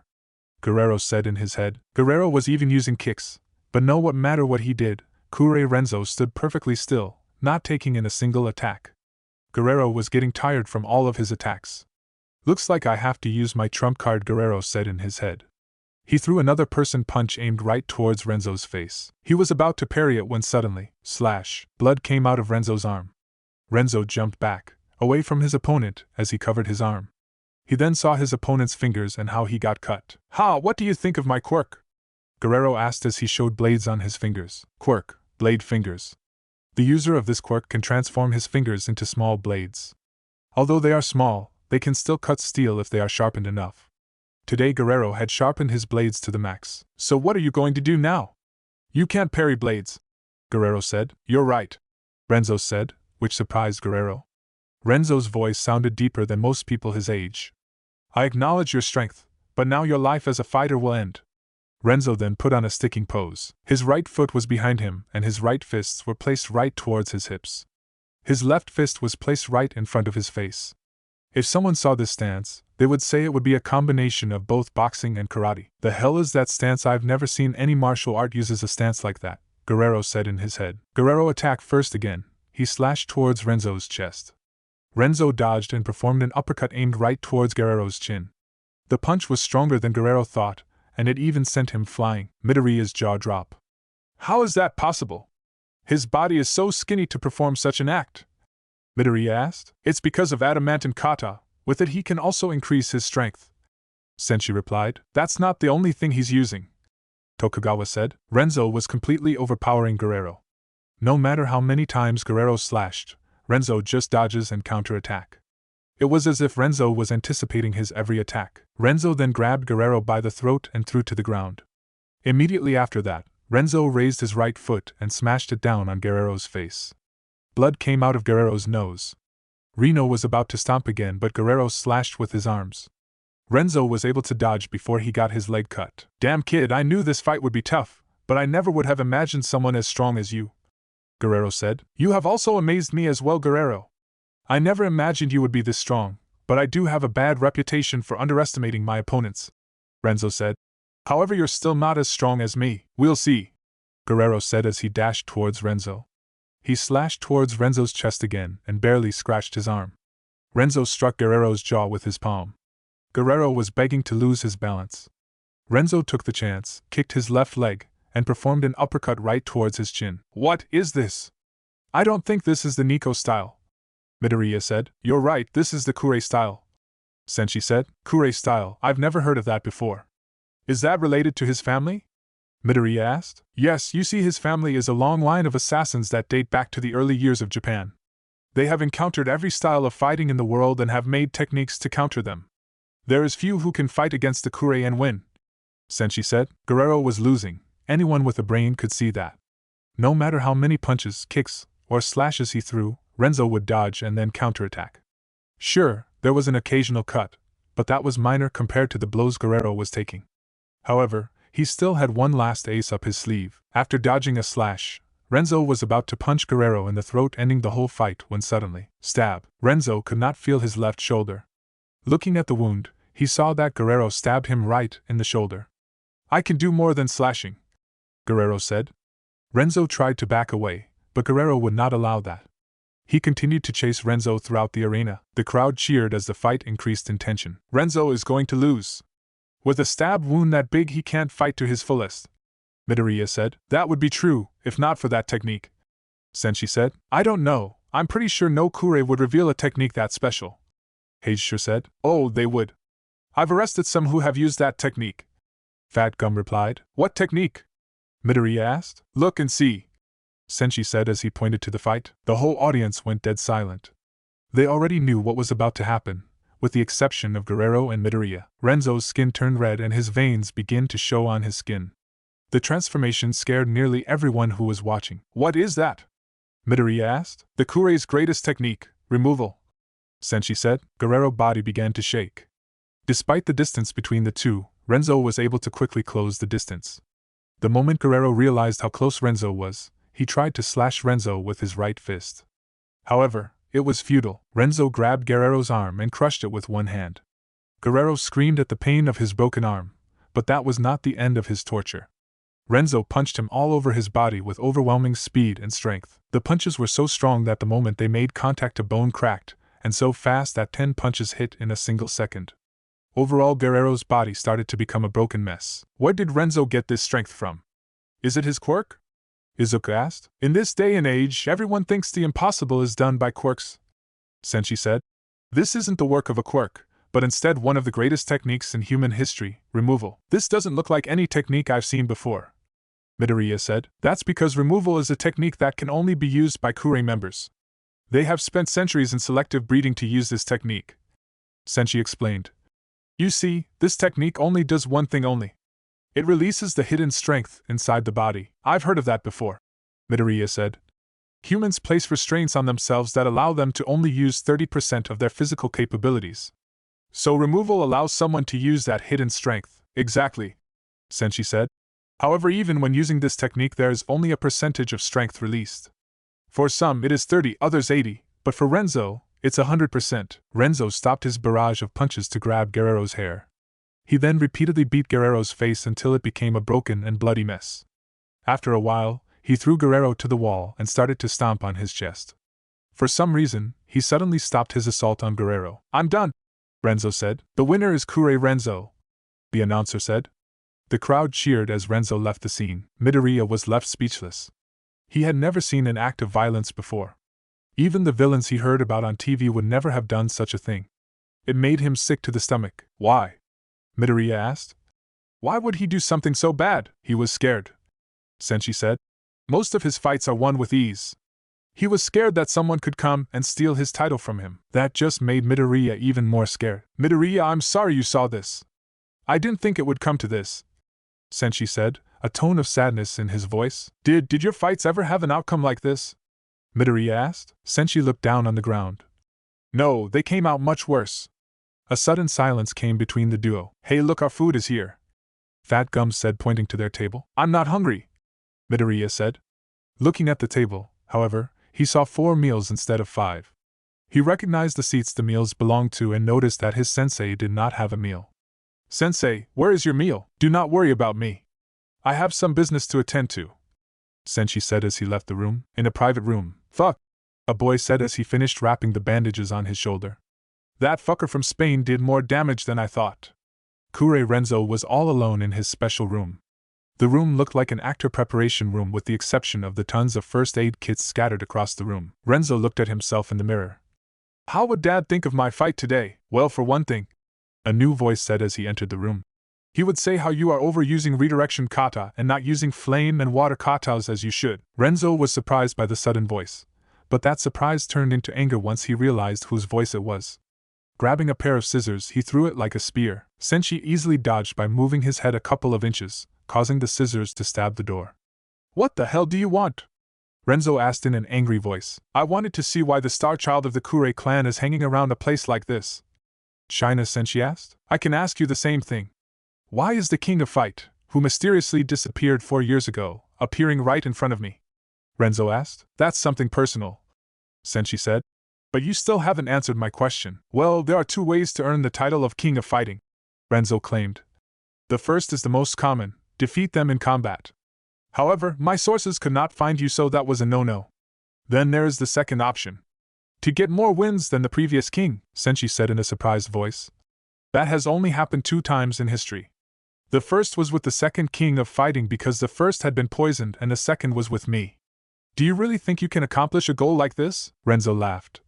Come on, you saw how I fought. Do you really believe I could ever lose? Well, compared to your father, you are nothing more than a footnote, Senshi claimed. Anger returned to Renzo. On instinct, he started to use removal. He kicked a nearby table at Senshi, which he dodged. Don't you dare mention my father ever again, Renzo yelled. How dare you, the murder of my father, ever mention him again? I'm sorry, Senshi said. All the rage in Renzo's body was drained. What did you say? Renzo asked. I shouldn't have dash. Shut up, Renzo said, interrupting Senshi. Leave now before I kill you. Senshi did so, but Renzo could see the sad look on his face. Takita Oma, you and Carla raised one hell of a child, Senshi said in his head as he left the room. Now alone, Renzo sat down on his chair. He stared at himself through the mirror. You can come out now, he said. Suddenly a dark vortex appeared in the room. It kept on growing and growing until it became the size of a man. I felt like I was intruding. Do not worry, I know someone who behaves the same way, the vortex said. By the way, call me Kurogyri. Well, Kurogyri, I am interested in this league of villains. Senshi was sitting on a staircase. He was waiting for someone that scared him. There were only 3 people in the entire world that scared him. His sensei, his former best friend, and the one he is meeting right now. Well, look at what the cat dragged in. The sound of heels echoed through the stairs. A fucking bastard, a woman said. The woman was a goddess. Her beauty would have made most women jealous. Long wavy black hair that hypnotizes those who stared at it. Hips that were slimmer than a snake. Smooth, beautiful skin wrapped around her body. Her body was also well built, to the point where someone would have mistaken her as a goddess. Her clothing helped gives off that feeling.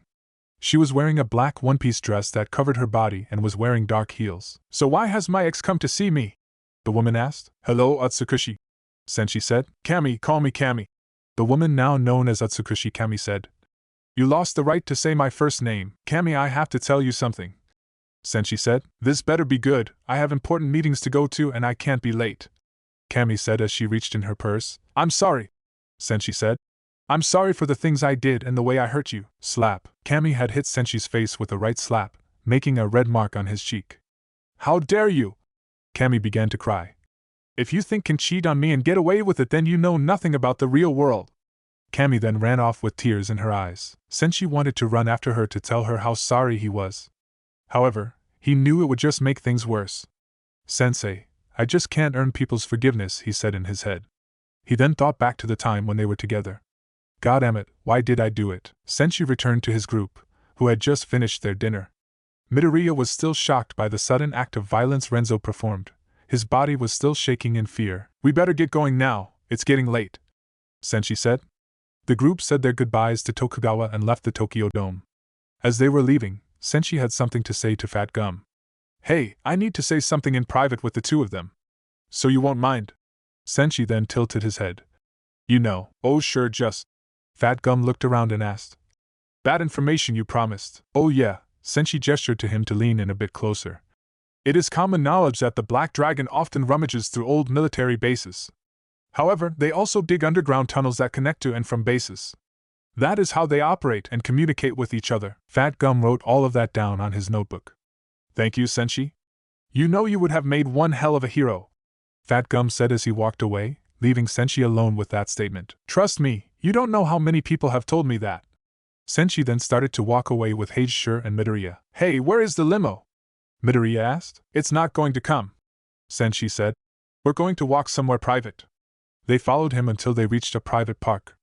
Okay, this is a good spot. Senshi turned around to face Midoriya. Midoriya, we are going to talk about my quirk. Midoriya's eyes widened as he heard his teacher's statement.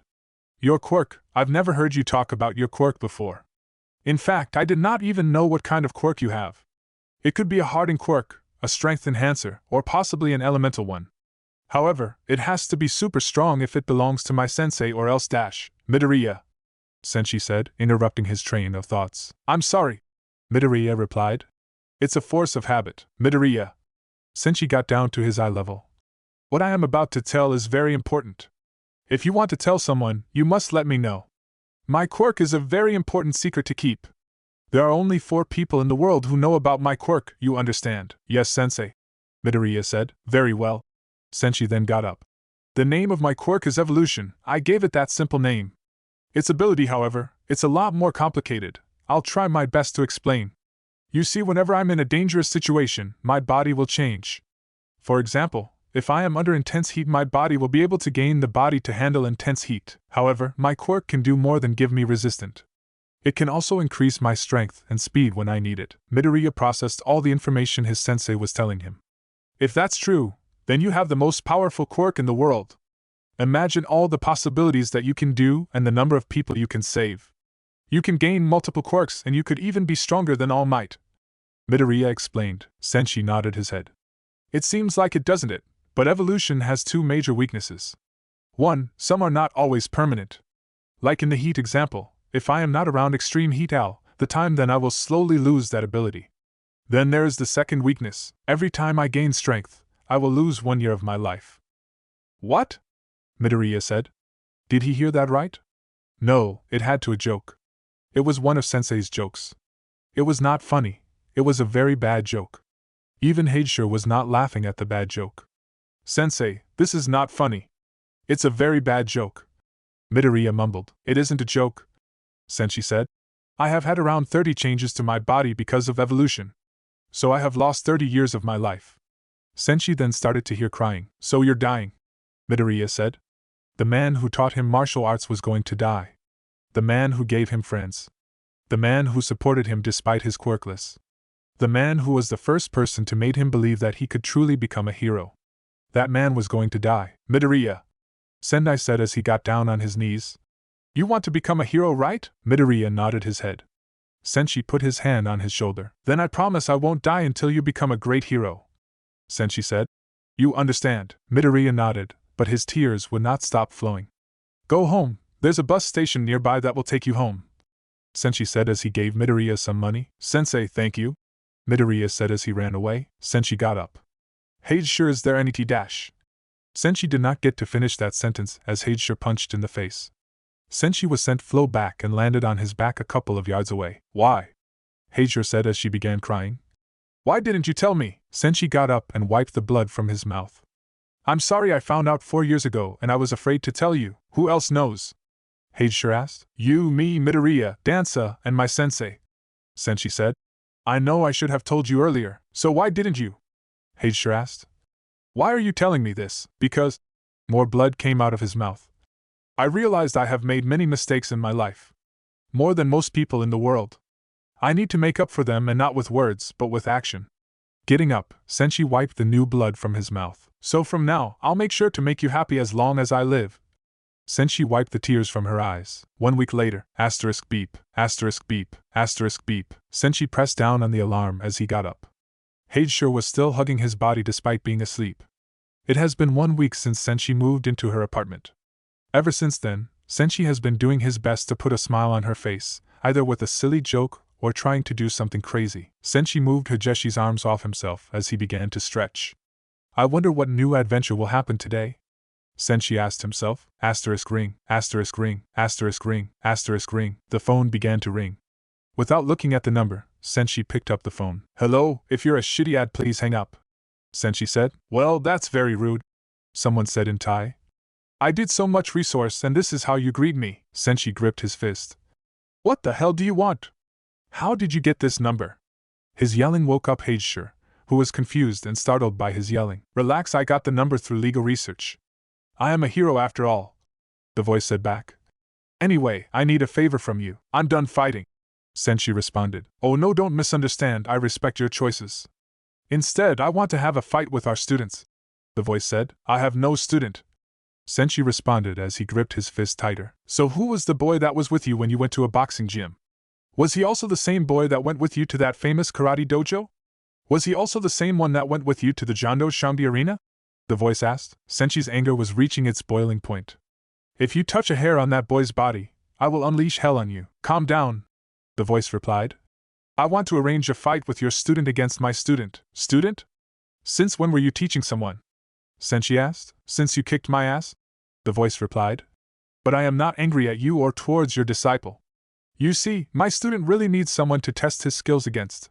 Most of his opponents have been beaten with one blow, and that has been scaring away a lot of potential fighters. So what will I gain from having our students fight? Senshi asked. From my research, your student is a big hero fan. My student has a scholarship from U.A, the voice said.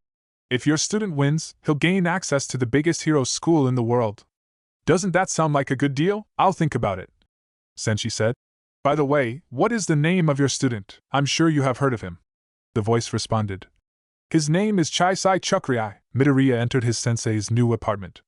They still trained at his dojo, but for today sensei told him to go to his apartment. He found his teacher sitting on a chair with a very serious look on his face. Sit down, Midoriya, Senshi said. Midoriya instantly did what his teacher instructed him to do. Have you heard of Chaisai Chukriai? Yeah, apparently he's really strong. I hear that he's so strong that U.A and the top school in Thailand want him to enter their schools, Midoriya replied. There is also a lot of discussions on what his quirk is. There is a reason why that boy is strong for his age, Senshi said. He is being trained by one of the strongest opponents I've ever faced. The number 7 hero in the war, the Thai god of war, Nakp. Izuka was taking in the information. I'm fighting Chaisai Chukriai, Izuka said.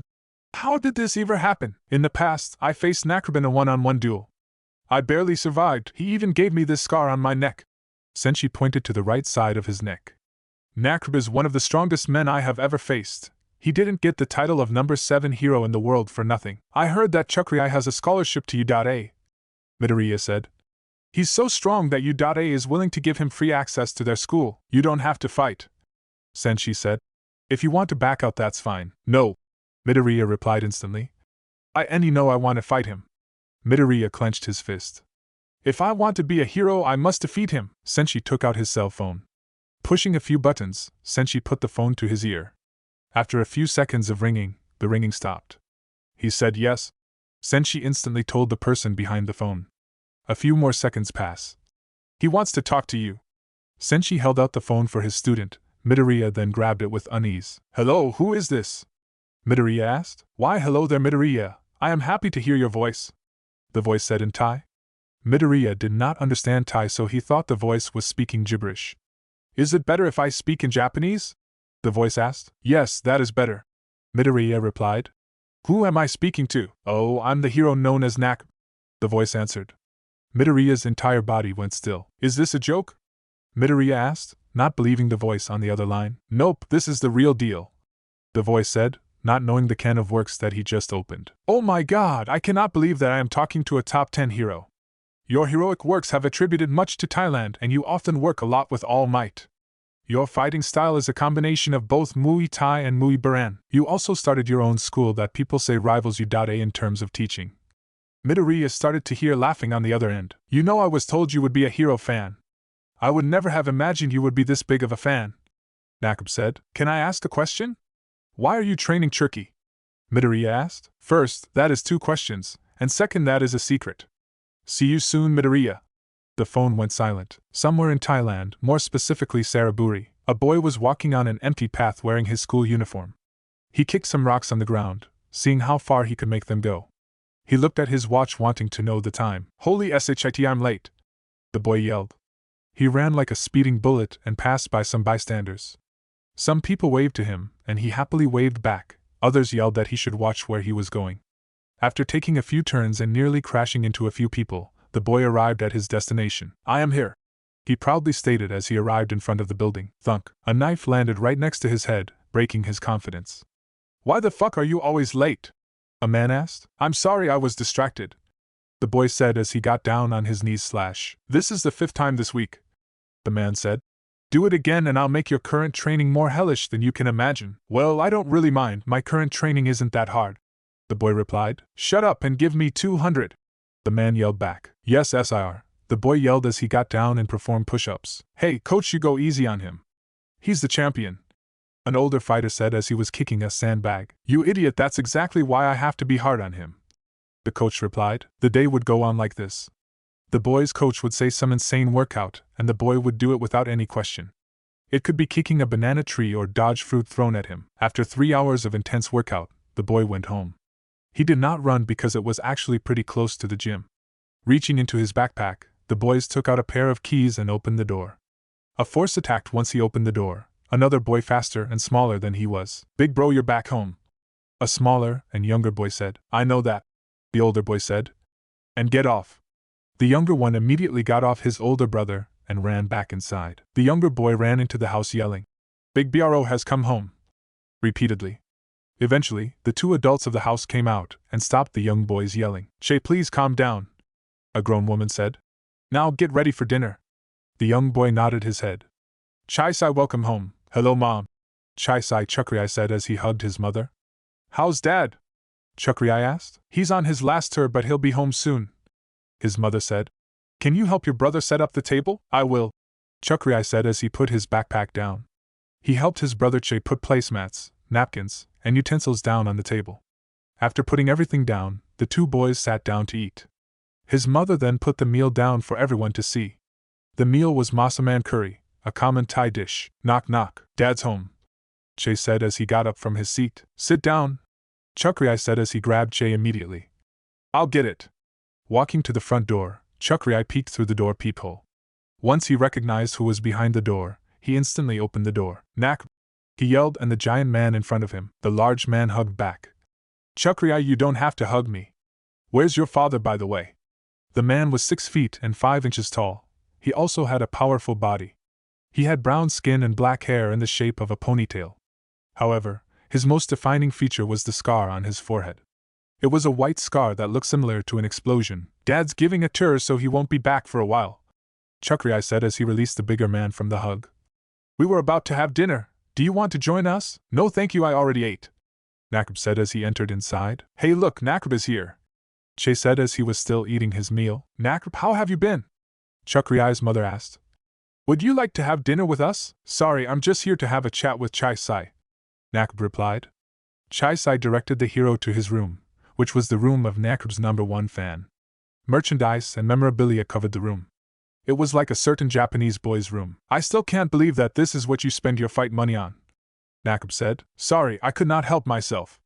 So, Chai Sai sat down on his Nakib-themed bed. Who is my next opponent? That's the thing. Nakib sat down on a chair. Do you know how I got his scar? From what I heard, a villain had a strength enhancer and attacked you. But you defeated him, and he was sent to prison, Chai Sai said. No, that story was a complete lie, Nakib said, completely surprising Chai Sai. I got this scar from someone, a man from Japan. Chai Sai's eyes went wide open. Wait, you work with All Might a lot. Did he do that? Nakib laughed for a couple of seconds. No, it wasn't him. It was someone much more dangerous. There's an underground arena in Japan. It has a Chinese name that I cannot pronounce.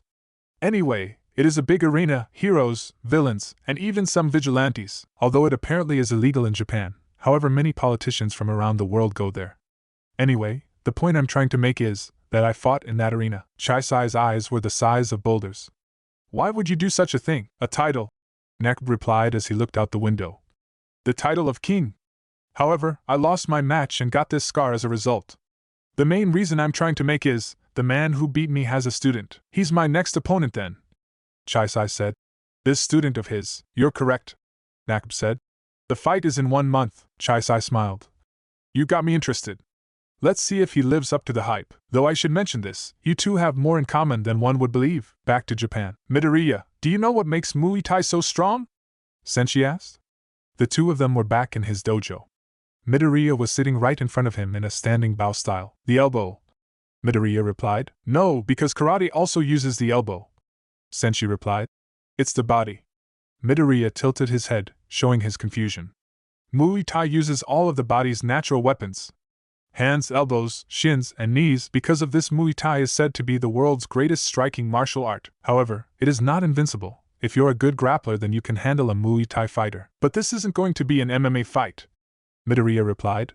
I also believe that Chukriai can fight a grappler. There is another issue that I need to discuss, Senshi said. You need a gym. Wait a minute, what? Midoriya asked. Why do we need a gym? Well, most fighters have a gym they belong to, plus a gym would have better equipment. Also, with this fight be broadcast, we need someone to support us and dash. What did you say? Midoriya asked. Oh, I said we need a gym, so dash. No after that, Midoriya said. Why would our fight be broadcasted? Well, Chukriai's fights have been getting really popular despite being an amateur. So it's no wonder that it will be on TV, Senshi said. Wait, are you saying that this fight is going to be on live TV? Midoriya said. Yes, and there will be a lot of people seeing the fight in person, Senshi said. Midoriya then realized something very bad. His nervous state began to take over. Midoriya, is there something wrong? Senshi asked. Midoriya nodded. I didn't tell anyone about the fight. The next day, on his way to school, Midoriya was currently reading a book titled History of Muay Thai. He thought that reading a book on martial art could help him in some way. Alas, a different issue was bothering him. He still has not told anyone about his fight, not his mother or his friends. Midoriya did not even know how to break the news to them. Hey, you know that famous kid on TV who's a Muay Thai fighter? I'm fighting him. Maybe he should present it better. Midoriya was not a very social person, but he knew someone who was. Mina Ishido, the pink girl Midoriya spoke to on the beach. They have only chatted through text a couple of times, but today he will call her. Enough thinking about girls, it was time for school. The school bell rang, telling everyone to leave and go home. While everyone went to their friend groups, Midoriya was alone with his book. Hey, did you hear? A girl behind him said. Chakrai is fighting someone in Japan. Midoriya's eyes widened. The news came out already. The fact that they did not mention him means that no one knows Midoriya was the one fighting. He should leave before someone like Deku. A very familiar voice screamed. Oh no, Midoriya said in his head. This better be a fucking joke. Bakugo Katsuki yelled. There's no way you're fighting that Muay Thai kid. That caught everyone's attention, including the teacher who was previously on his phone. How do you know? Midoriya asked. Bakugo then took out his phone. On the screen was a news article about Chisai Cherki titled, Cherki's new opponent. The article must have had Izuku mentioned somewhere, otherwise how else did Bakugo know about the fight? God damn it, answer me! Katsuki yelled as he ran towards Midoriya. At the last minute, he aimed a punch right towards Midoriya's face. It was well timed and had a lot of power put into the attack, yet Midoriya easily dodged the attack and the blonde boy found himself on the ground. Although it had been months since he last experienced that attack like that, Katsuki remembered it like it had happened yesterday. When the hell did DKU learn that move? Bakugo asked himself as he got up. However, when he turned around, Midoriya was already gone. F-F-U-C-C-C-C-C-C-C-C-C-C-C-C-C-C-C-C-K, Bakugo yelled, which echoed through the entire school. Midoriya was glad he had run away from Kaken. He did not want to deal with the backlash and having to explain. At least the green-haired boy was spared from having to explain the situation to his peers. Hopefully, he didn't have to explain how the fight began, or how it was even happening. Looking at his phone, Midoriya looked at the address Senshi sent him. Apparently it was the gym that they were going to train at. The address somehow seemed familiar to the quirkless teen. What gyms had he been to? Midoriya! A friendly and familiar voice shouted. Turning his head up, he saw Kirishima Ejiro waving at him from across the street. The black-haired boy was standing right in front of a gym. Midoriya then recognized the gym as the gym where he and Kirishima fought. So that's why the address seemed so familiar, Midoriya said in his head. He walked up to Kirishima and they shook hands. It's good to see again, Midoriya said. You too, Midoriya, Kirishima said. Hey, have you gotten taller? Midoriya hadn't noticed, but he and Kirishima were at eye level. I guess I have, Midoriya said. Hey, did you hear about my fight? Yeah, I'm kind of jealous. How did you get to fight Chisai Chakrai? Kirishima asked. It's a long story, Midoriya replied. The duo of friends entered the gym, where Midoriya saw his sensei. His teacher waved at him while standing near a sandbag. Midoriya eagerly ran up to his teacher. Hello, sensei, Midoriya said. Hello, Midoriya, Senshi replied. You ready to start your training? Yes, sir, Midoriya eagerly replied. Good, kick the sandbag, Senshi said. A Muay Thai fighter's strength comes in their kicks. An average Muay Thai fighter kicks can be as strong as a baseball bat. So we need to train your legs and shins to gain that level of strength. I see, Midoriya said. He tried to kick but Senshi stopped him. You're too slow, your kicks need to be much faster and put more power into them.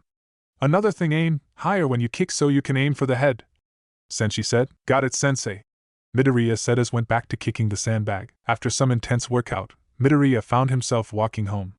Muay Thai training is harder than I thought, Midoriya said in his head.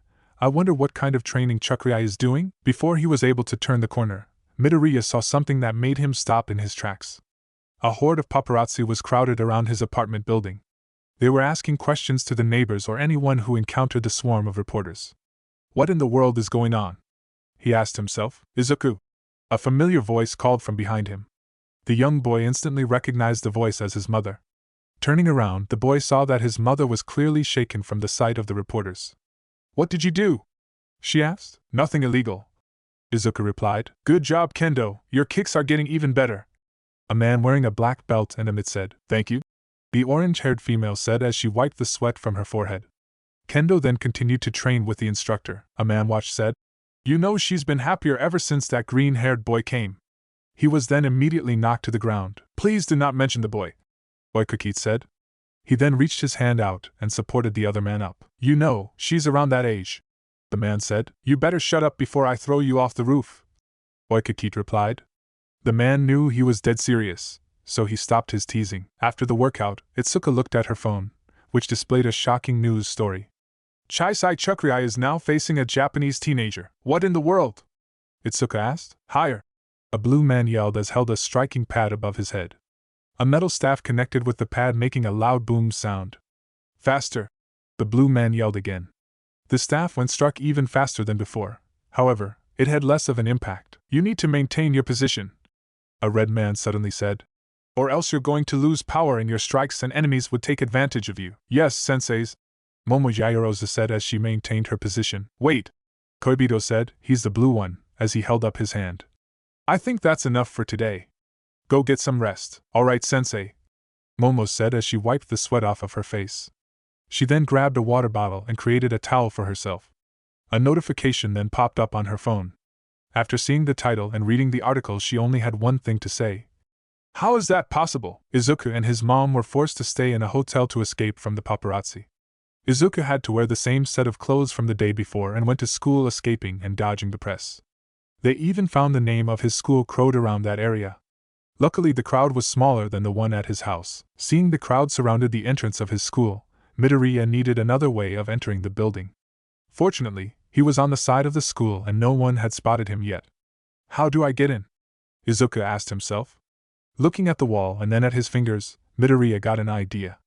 Time to be like Spider-Man, Izuku said in his head. Niko-style adamantine kata, iron fingers. Using iron fingers, Midoriya put holes in the wall of the building. He then began to climb like the wall like a certain superhero. After scaling the wall, he then dropped to the ground and cleaned the dirt off of his fingers as if it was nothing. He was certain no one had seen him perform the miraculous act. Unfortunately, someone did see it. You better fucking explain, Deku, Bakugo Katsuki said. I can't, but he can, Midoriya said as he pointed behind Bakugo. The blonde boy then stupidly turned around. Realizing that he was tricked, Bakugo turned around and saw that no one was there. God fucking damn it, he yelled. It was so hard for Midoriya to escape the press, but he did it. It was a good thing too, or else he would have major distractions during his training. If he did want to defeat Chisai Chukriai, he needed to be at his best. Midoriya, his trainer yelled. Sorry, he said. He then went back to jump roping. However, his mind was on a different matter. Even though he was still doing well, he was not at his peak. Senshi could see this. Tomorrow, don't come to the gym, Senshi said. Midoriya was surprised by the command. What do you mean? Midoriya asked. Shouldn't I be training? Did you know that Muay Thai was used against weapon users? Senshi said. Yeah, that was because Muay Thai was created to be used in a war, Midoriya said. Correct, which is why tomorrow you will be fighting a weapon user, Senshi said. He then saw the nervousness on his face. Oh, don't worry, it's a bow staff, nothing like a sword or a glaive. Well, do you know anything about the staff user? Midoriya asked. Well, their last name is Yaoyorozu, Senshi said. Wait, no, that's got to be a coincidence, Midoriya said in his head. The next day, it was not a coincidence. Midoriya stood at the gates of a massive mansion that many dreamed of owning. A mansion that showed off the wealth and power that its owner held. How much does one make to earn such a house? Midoriya asked. Well, I heard that the owner is the CEO of some big business, Senshi said. Anyway, let's get inside. Senshi went to the buzzer and pressed the button. After the sound of buzzing went away, a voice came out. Welcome to the Yaoyorozu house, a voice said. Please wait for the gates to fully open to enter. After the voice went away, the gates began to open. Once they were fully open, Midoriya and Senshi were greeted by an intimidating man wearing a black business suit. The man was covered in orange skin and black stripes, making him look like a combination of a tiger and human. The master will like to see you, the man said before turning around and walking to the estate. Should I have worn something better? Midoriya asked. Have you seen what I'm wearing? Senshi said. The former fighter was wearing a gray jacket covering his undershirt and sweatpants. He clearly was dressed differently than when he and Midoriya went to the Tokyo Dome. And I thought he had a good taste in fashion, Midoriya said in his head. The duo followed the Tiger Man into the large mansion. The Tiger Man also guided the duo through hallways that were filled with impressive memorabilia and trophies of all kinds.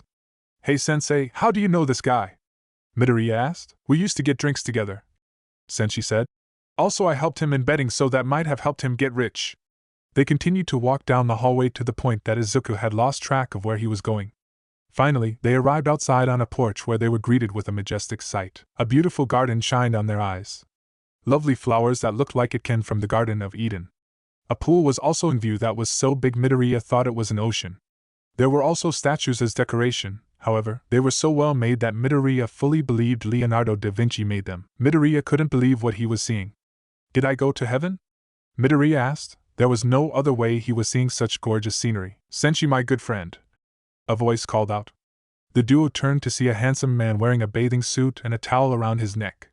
It's been so long that you've become a father, the man said. Midoriya flinched at the sudden statement. He's not my kid, Senshi said. I got black hair and he's got green hair. That's the stupidest thing I ever heard, everyone who heard that statement said in their head. Well, the man said. How have you been lately? No one has seen you in 2 years. Well, you're seeing me now, Senshi replied. What kind of response is that? Everyone was thinking. Well, we aren't here to talk, are we? The man snapped his fingers and his butler instantly took out 2 big beach chairs from his shirt pocket. That must be the work of a quirk. It must be able to compress large objects to a small space. However, what objects cannot he put in his space? Is it living things or is there a weight limit? Can he see inside the space or dash? Midoriya, can your head out of the clouds? Senshi said, ending his train of thoughts. By the way, she's going to be your opponent. Midoriya turned to see where Senshi was pointing to and saw a familiar face. It's the girl from the library, Momo Yaoyorozu, Midoriya said in his head. The girl was wearing a white tank top and black sweat shorts and black sports shoes. This girl was practicing with a bow staff by pretending to hit targets.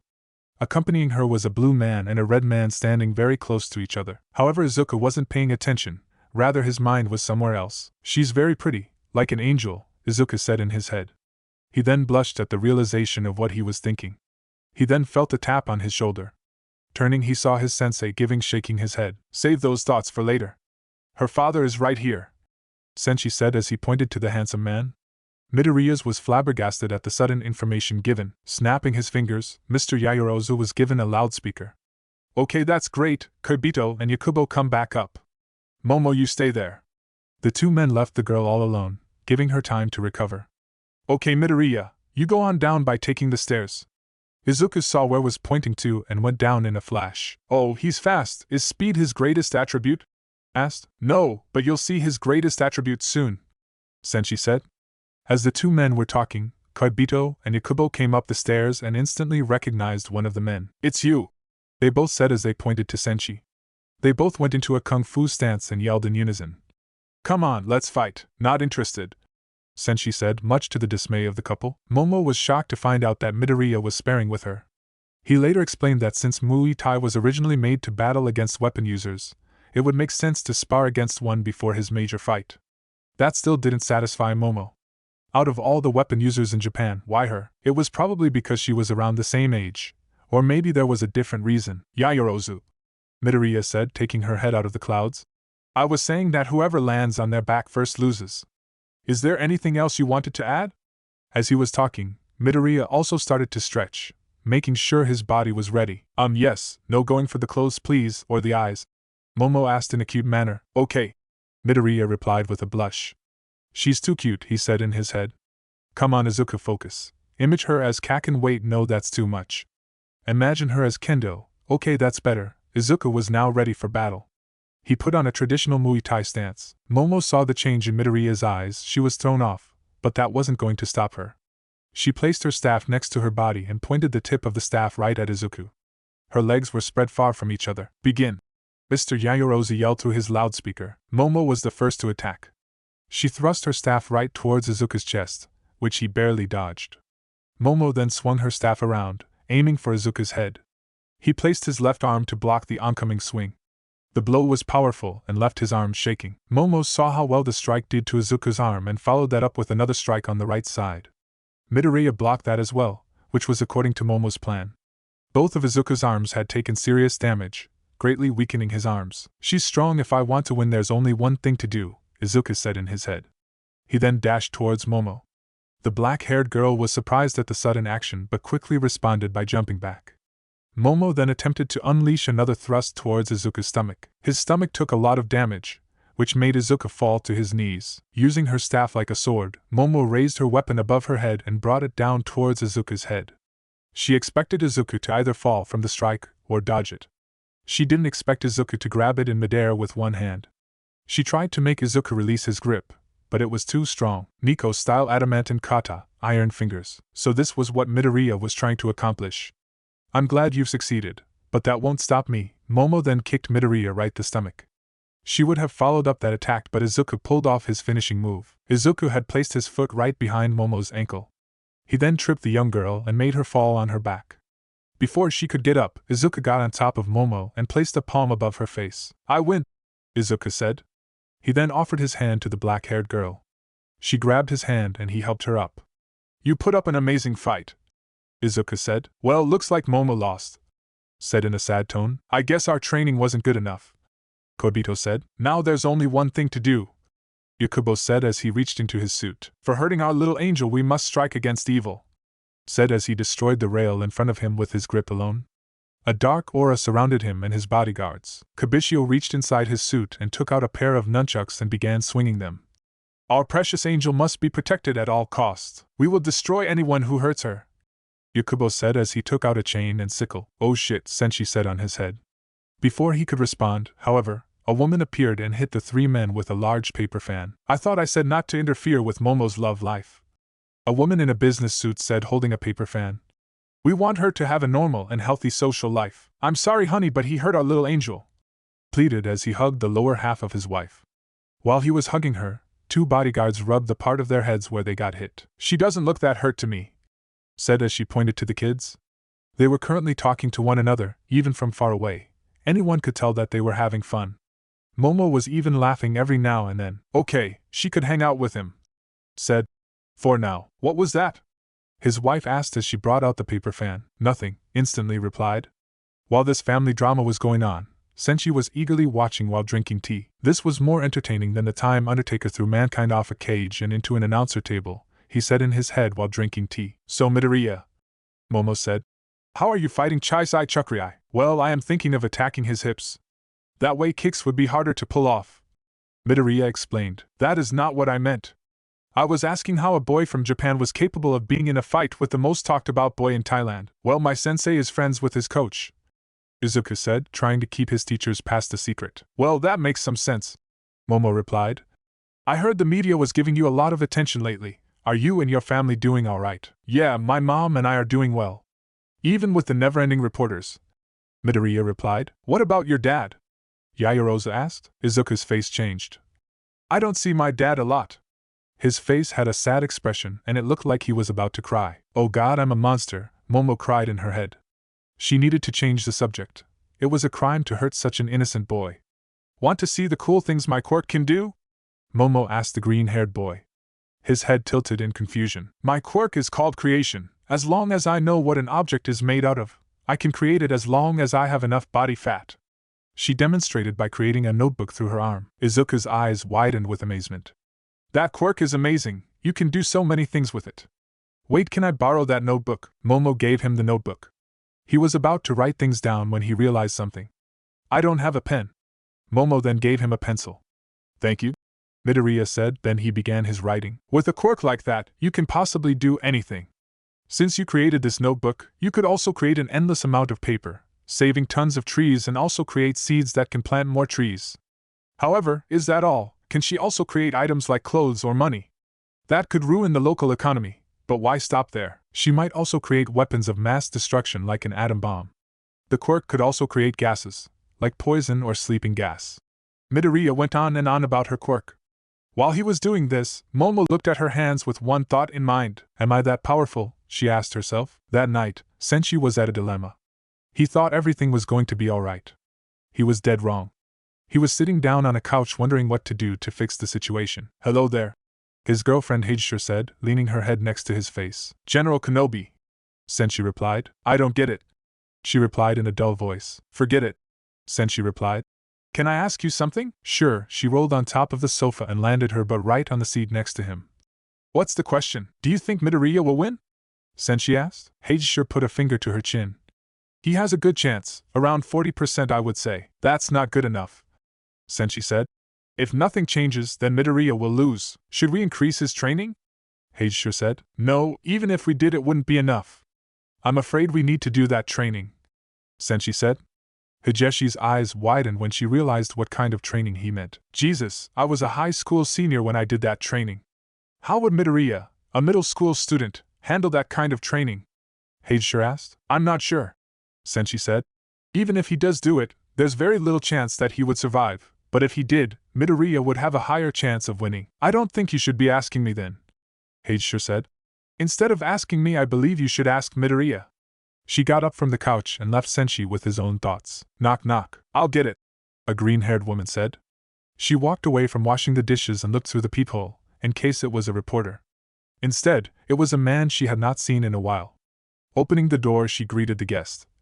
Hello, it's a surprise seeing Izuku-sensei. It's good meeting you too, Mrs. Midoriya, China Senshi said. Also, you can just call me Senshi. Alright then, Senshi, is this about the fight? Inko asked as she walked back to the kitchen. Well, yes, but actually no, Senshi said. I think it would be best for us to sit down. Do you want anything to eat? Inko asked. We have some leftover beef. I'm good. I alright had dinner with my girlfriend, Senshi said as he sat down at their dining table. Inko soon sat down with a cup of tea. Is there something wrong with Izuku? Inko asked. No, but this does concern Izuku, Senshi said. I believe he should do a special kind of training. I have a friend that owns a private mountain area. He is willing to give residents for Midoriya training. With all of the reporters lately, I thought it would be best to seclude Midoriya from it all. So you're going to have Izuku train in the mountains. How long would it last? Inko asked. 2 weeks. The statement made Inko's eyes widen. 2 weeks? What about his school and grades or his home life? Inko asked. Will he be safe in such a location? Would he even want to go? Well, I think you should ask him, Senshi said as he called Midoriya, who was hiding around the corner behind Inko. The call surprised the boy and accidentally exposed himself to his mom. Sorry, he said, coming out of the corner. Hello, Sensei, Izuku said while waving to his teacher, who waved back. Well, I'm actually like the idea, Izuku said nervously. But Izuku, what about your school and grades? Missing 2 weeks is a big deal. Is this fight really worth it? Inko asked her son, who seemed uncomfortable with the situation. Mom, I need to fight, Izuku said. If I win, I could get into Udare, my dream school. I could finally show the world I can do things and that I have worth. If I ever want to become a hero, then I must defeat him. Inko was surprised by the amount of courage Izuku had gained. He had changed from the shy and defenseless boy she had supported. Was this the work of her little boy growing up? Oh, maybe something else was at work. Nevertheless, seeing him like this gave Inko something she did not have in a long time: hope. After so long of doubting Izuku, she might just believe in him once more. Alright, you can go, Inko said. Friday. Izuku, you got all your clothes? Inko asked. Yes, Mom, Izuku replied as he put on a large backpack. What about your toothbrush and toothpaste? They're really important, his mom asked. I packed them, Mom, Izuku said as he approached the door. Izuku, what is it, Mom? Izuku replied. Tears were forming in his mother's eyes. Please be safe. I will, Izuku responded in a confident voice. Izuku met his sensei by the nearby train station. His teacher was also carrying a large bag that had his own supplies. After a long train ride, they reached the destination, the entrance to a private park. Hey, does your friend know we're here? Midoriya asked his sensei. Yeah, he should be here. Sensei took out his phone and tried to contact his friend. While that was going on, Izuku noticed someone strange. Hey sensei, is that your friend? Izuku asked as he pointed to someone. That someone was an old man walking on a cane. No, but he is related to him. Senshi signaled Midoriya to follow him. Hello there, young ones, can you please help me? My house is on top of that hill and my back hurts, the old man said as he pointed to the highest hill nearby. I have money. That's not necessary, it's going to be free of charge, Senshi said. Midoriya, I'll carry your stuff, you help this man get home. Okay, Izuku said. He lowered his back and let the old man hop on, which unfortunately was a mistake. Midoriya thought he was a frail old man, but he weighed much than Midoriya believed. It felt like carrying a sofa made of steel. This man has been eating too much, Midoriya said in his head. Come on, Midoriya, Senshi said as opened a gate, leading into a private path. Midoriya tried his best to keep up, but the old man's weight kept holding him down. He tried sprinting, but that was a big mistake. He tried his best to keep up with his Senshi, but the grown man was too fast. Midoriya believed his sensei was doing it on purpose. The walk felt like was forever. Imagine the one Midoriya took to his sensei's dojo, which was longer than 2 miles, but longer and more slopes. It drained Midoriya's strength just walking up the hill. The longer the walk became, the heavier the old man became.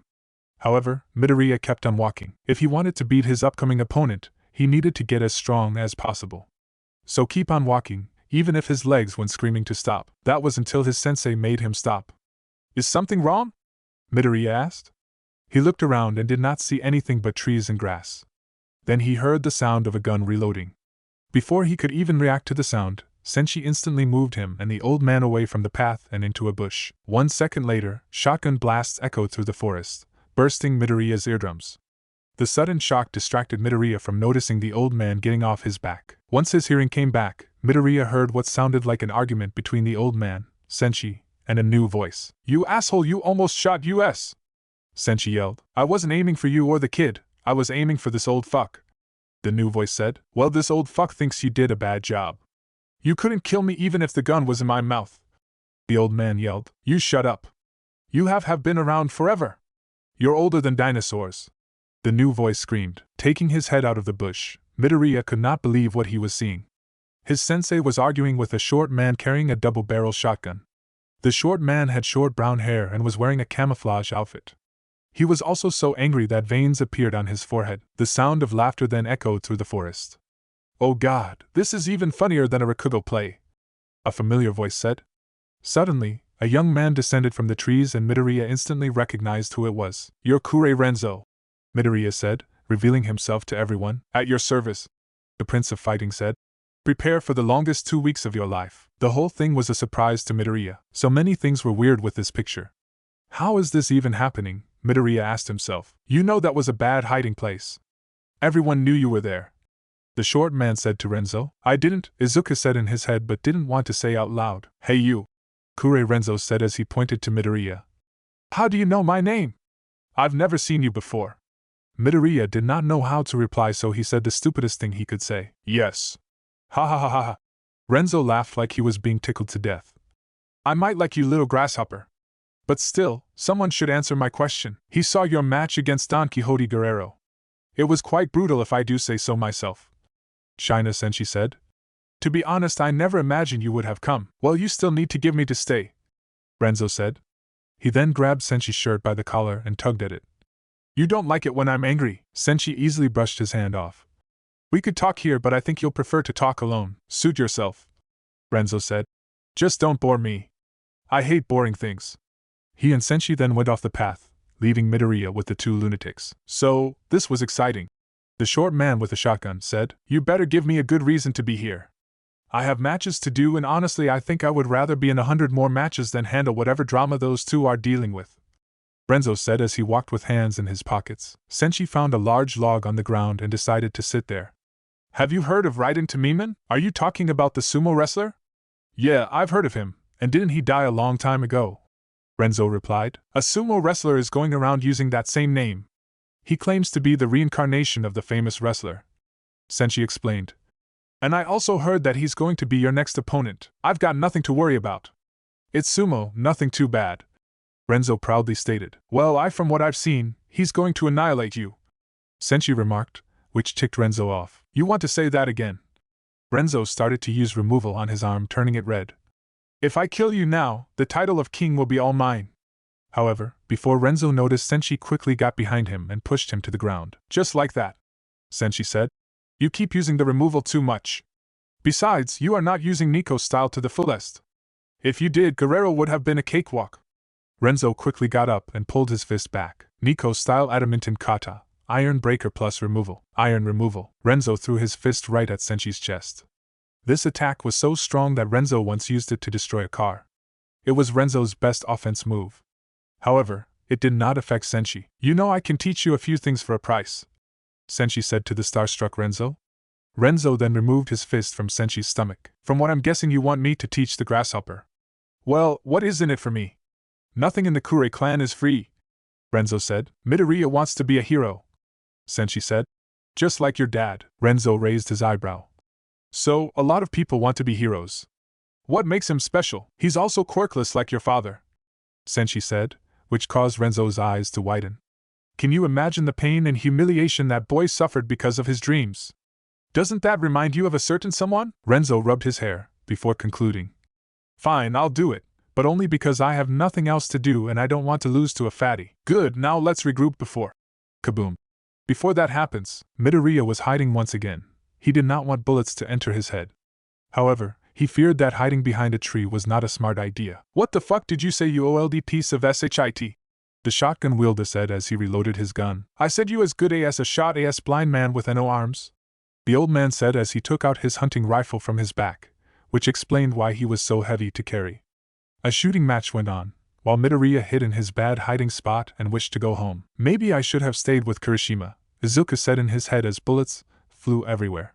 Luckily, for him, the madness ended when Senshi and Renzo returned. They quickly disarmed the lunatics and gave them a lesson of not shooting each other when there are people nearby. The group then continued to walk up the path, with Midoriya not having to carry the old man. It turns out he was faking his injury. After a few more minutes of walking, they arrived at their destination, a large wooden house in the middle of nowhere. Do you like it? The short man without his shotgun asked. It's got plumbing, clean water, electricity, and even Wi-Fi. The best part is I built this whole thing myself. He then noticed Midoriya raising his hand. What's your question? Who are you? Midoriya asked. The question made Senshi and the old man laugh like crazy, while Renzo tried to keep it in. The short man kept tears in his eyes from flowing out. He covered his face while answering. Tukona Hanta is my name. He then turned his back on the group as he began to cry. Oh, I remember you, Midoriya said, raising Hanta's spirits. Weren't you in that embarrassing video with that dolphin? And oh, Hanta fell to the ground. That was someone else. Senshi's and the old man laughter went wild. Even Renzo was giggling at Hanta's misfortune. This man is the self-proclaimed greatest hunter in the world, Senshi said as his laughter died down. And I am his dad, the old man said. Call me A. So that was fun, Renzo said. Let's see this household. The house was as good as Hanta said. There was running water, electricity, and even air conditioning. There was also a fridge with tons of food. This house had everything you need to survive. Renzo and Midoriya were given a room with 2 separate beds. Well, how does it feel to be a celebrity? Renzo asked Midoriya as he unpacked his clothes. Horrible, Midoriya replied as he put away his All Might sweatshirt. I never imagined that they could be so relentless. Now I feel sympathy when a hero lashes out. Trust me, I understand, Renzo replied. You should see me after a fight. Some of the spectators treat me like the Pope. Fans are crazy. Sounds rough, Izuku said as he finished packing. So I'm all done with packing. Same, Renzo replied. Now the training begins. They found themselves outside with Senshi. With him was a small bag. Now that everyone is here, let's begin. Senshi then reached into his bag and took out what looked like wearable weights. Put these on, Senshi said as he tossed one towards Midoriya. The young boy lunged to grab the weights, which were surprisingly heavy. How much does it weigh? Izuku asked as he put it on his arm. A lot, Senshi said, much to Izuku's annoyance. Senshi then handed some to Renzo, who easily put them on his legs and arms. Senshi gave Midoriya the rest of his weights. Izuku has not done weight training before, but he never imagined that weights were this heavy. These are special custom-made weights, Renzo said. It was designed to take in your body weight and be as heavy. The Kure clan created it. How did you get it? That's not important, Senshi replied. What's important is your training. Midoriya, your Muay Thai is all right, but compared to your opponent, it is nothing. That's why we're going to train you with the next best thing, the Niko style. Renzo's eyes widened. Are you sure? I don't think 2 weeks is enough time. I learned Iron Fingers in a day, Midoriya interpreted. Izuku's statement surprised Renzo. It took Renzo a month to learn Iron Fingers, but this random kid learned it in a day. Who was he? What else do you know? Renzo asked. Just that, Izuku replied. You're good with Niko style. Are you kidding? I'm the best with it, Renzo proudly said. Look, I promised to teach you all 4 katas. He only needs to learn the adamantine and fire katas, Senshi said.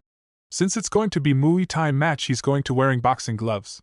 That means no grappling and no open palms. Oh, then let us learn the fire kata, Renzo yelled as he pointed a finger to the sky. Surprisingly, learning fire kata was not that complicated, but it still was not easy. Can you throw them more slowly?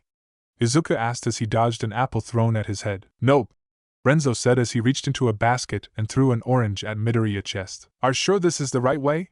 Senshi asked as he had a banana in his hand. It's how I learned it, Renzo said as threw a pineapple at Izuku. Plus it's fun. Not for me, Izuku yelled before Renzo threw a tomato at Izuku.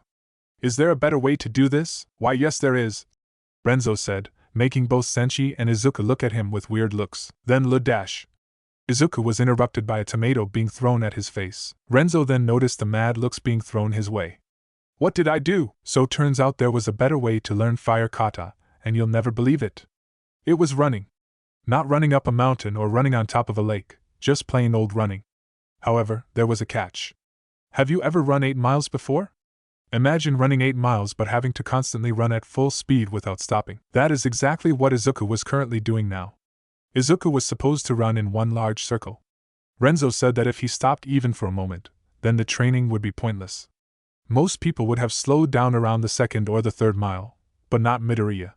He was fully dedicated to his training. He would have continued if not for a strange sound, growling. Izuku turned his head around and saw a huge bear coming right towards him. Upon seeing the wild bear, Izuku ran at speeds that rivaled raced cars. He ran as far as he could, trying his best not to look back. He could feel the breath of the mighty animal behind his neck, which made him run even faster. Even when he saw the wooden house in front of him, he didn't stop in fear of the bear eating him alive. The only thing that stopped him was Senshi grabbing him by the collar. "The hell's gotten into you?" Senshi asked the freighted boy. "Bear," Izuku shouted as he pointed to the beast behind him. However, the monstrous beast suddenly stopped. A zip was heard and the bear suddenly became 2 men in a costume. "Well, that was fun," Fukona Hanta said as he took off his bear costume. "I may hate you, but you're right on that one," Mr. Hanta said. "What's going on?" Senshi asked. "Renzo paid us," Hanta explained. "And it was worth it," Renzo said as he appeared out of nowhere. After a quick session of beating some sense into the three, Senshi cracked his knuckles. "If anyone is doing something like that again, I will kick all 3 of you off this mountain like a football," Senshi declared. "Yes, sir," Renzo, Fukona, and Ace said as they rubbed the bumps on their heads. "Now, Midoriya," Senshi said, "let's get back to your training." "So how exactly am I going to learn adamantine kata?" Izuku asked. He was currently wearing boxing gloves and was inside the house. The house had a basement dedicated to working out, so there were a boxing ring and a sandbag. "Well, you know how you harden your fingers. Imagine doing that but with your arms," Renzo said as he stood next to the sandbag. "Here, let me show you." Taking a few steps back, Renzo released the tension in his arm, and then he hardened them. Niko-style adamantine kata, iron breaker, kaboom. The sandbag went flying and all the sand inside spilled out. "Like that," Renzo said. "Also don't break the sandbag," Senshi said as he hung another sandbag up. "We only got 5 left, so just harden my arm," Izuku said. "Yeah, it's easy," Renzo said. He then went behind the sandbag and held it still. "Go ahead, punch it." Izuku did the same thing he did with iron fingers. Imaging every muscle, Izuku positioned his arm and let loose. It did not leave as much as an impact as Renzo's punch, but it was still strong. "Did I do something wrong?" Izuku asked. "No," Renzo said. "No one gets it right the first time. Do not worry about it." "Okay," Midoriya replied. "Okay, I understand the running and beating the bag, but what kind of training would I be doing here?" Midoriya asked. They were standing next to a rocky cliff and Senshi had a dark look on his face. Renzo was not there, it was just Senshi and Midoriya. "Midoriya, what do you think is my greatest technique?" Senshi asked his student. "Well, if you asked me, then I would say Dragon Shot," Izuku replied. Senshi shook his head. "Well, you told me about a technique that can control your body temperature." Senshi shook his head again. "Okay, then what is your greatest technique?" "Keep this a secret," Senshi said. "I have a technique that not only increases durability but can also decrease pain as well." "Well, that sounds incredible. Why haven't you taught me it before?" Izuku asked. "Because it's not a technique that can be learned in a dojo," Senshi explained. "It's a technique that can only be learned in a life or death situation." That is when he realized why there was a cliff. "Oh God!" Izuku's eyes widened as he looked down into the cliff. All he saw was rocks and a fog company. I can't do it," he nervously said. "All right, let's go back," Senshi said. There were only a few moments in Izuku's life where he was scared. This was one of those times. Jump off a cliff to get stronger, and away. Izuku valued his life, did not want to take the risk and become food for the crows. He would just work out like usual, he did not need to risk his life. After some time working out, Izuku found himself eating dinner with everyone else. They sat in a long table with a plate in the middle carrying a big fish. "What do you think?" Fukona Hanta asked. "Just caught that one today. It's pretty good, don't you think?" "I've caught bigger when I was 10, Ace said, which caused another fight between the two. As the two Hantas fought each other, Izuku asked a question that was on his mind. "Hey, Izuku said. "How do you know my sensei?" "I fought him once," Hanta said before his father smashed a chair on his head. "And you lost," A yelled. "You two fought," Izuku said. "How did that go?" "He was trying to hunt me and I was just trying to survive," Senshi explained. "It took 5 days and it was the second longest match in my life." "Second? The hell was your longest?" Renzo said as he ate his fish. Well, that's a long story. It all started in New York where. Senshi would have finished that sentence, if not for the fact that A crashed onto the table like a WWE wrestler, destroying the meal. Well, I guess dinner's over, Senshi said as he got up to use the bathroom. It was nighttime, and everyone should have been sleeping. However, one boy was still awake. No matter how hard he tried, Izuku could not get sleep. He was thinking about the cliff earlier. Should he have done it? Should he jump and see if he would survive? Would Renzo have done it? Wanting to clear his head, Izuku got out of bed and went outside on the balcony. He leaned against the balcony and looked at the moon. A bright full moon lit the night and cast a shine on the forest. After a short while, Renzo also got up and walked outside to greet Midoriya. Couldn't sleep, Renzo said, to which Midoriya responded with a nod. Same. What's on your mind? I'm scared, Midoriya said. My sensei showed me a way to get stronger, and it involves me doing something dangerous. However, I am afraid of doing it. I am afraid of something happening and afraid of not seeing my mother again. Sensei said I did not have to do it, but that just makes me more nervous. I want to get stronger, but I'm not sure if I'm willing to risk my life. Renzo could tell Midoriya was upset. He was not the best with people, but even could tell something was wrong. If only he was his sister, she was great with people. Wait a minute, that's it, his family? Want to hear a story about my family? Renzo asked. Midoriya replied by nodding. I am sure you have heard, the Kure clan is a family of assassins, and we have kept that tradition since the Edo period. The clan was and still is trying to be the best that no one ever was, often by creating new and dangerous techniques or by selective breeding, although that method has been dying down in this new age of quirks, and now family members can marry whomever they want. However, that rule does not apply to the main family. Because the main family is so important, they have to produce a great heir. This is where my father comes in. You see, the Kure clan is famous in the underground, and my father at the time was some random person who fought in underground matches. Yet, my mother and father fell in love with each other and wanted to get married, much to the approval of the Kure clan. They were against the marriage but gave them a deal. If my dad defeated the strongest warrior in the Kure clan, and then he could marry my mother.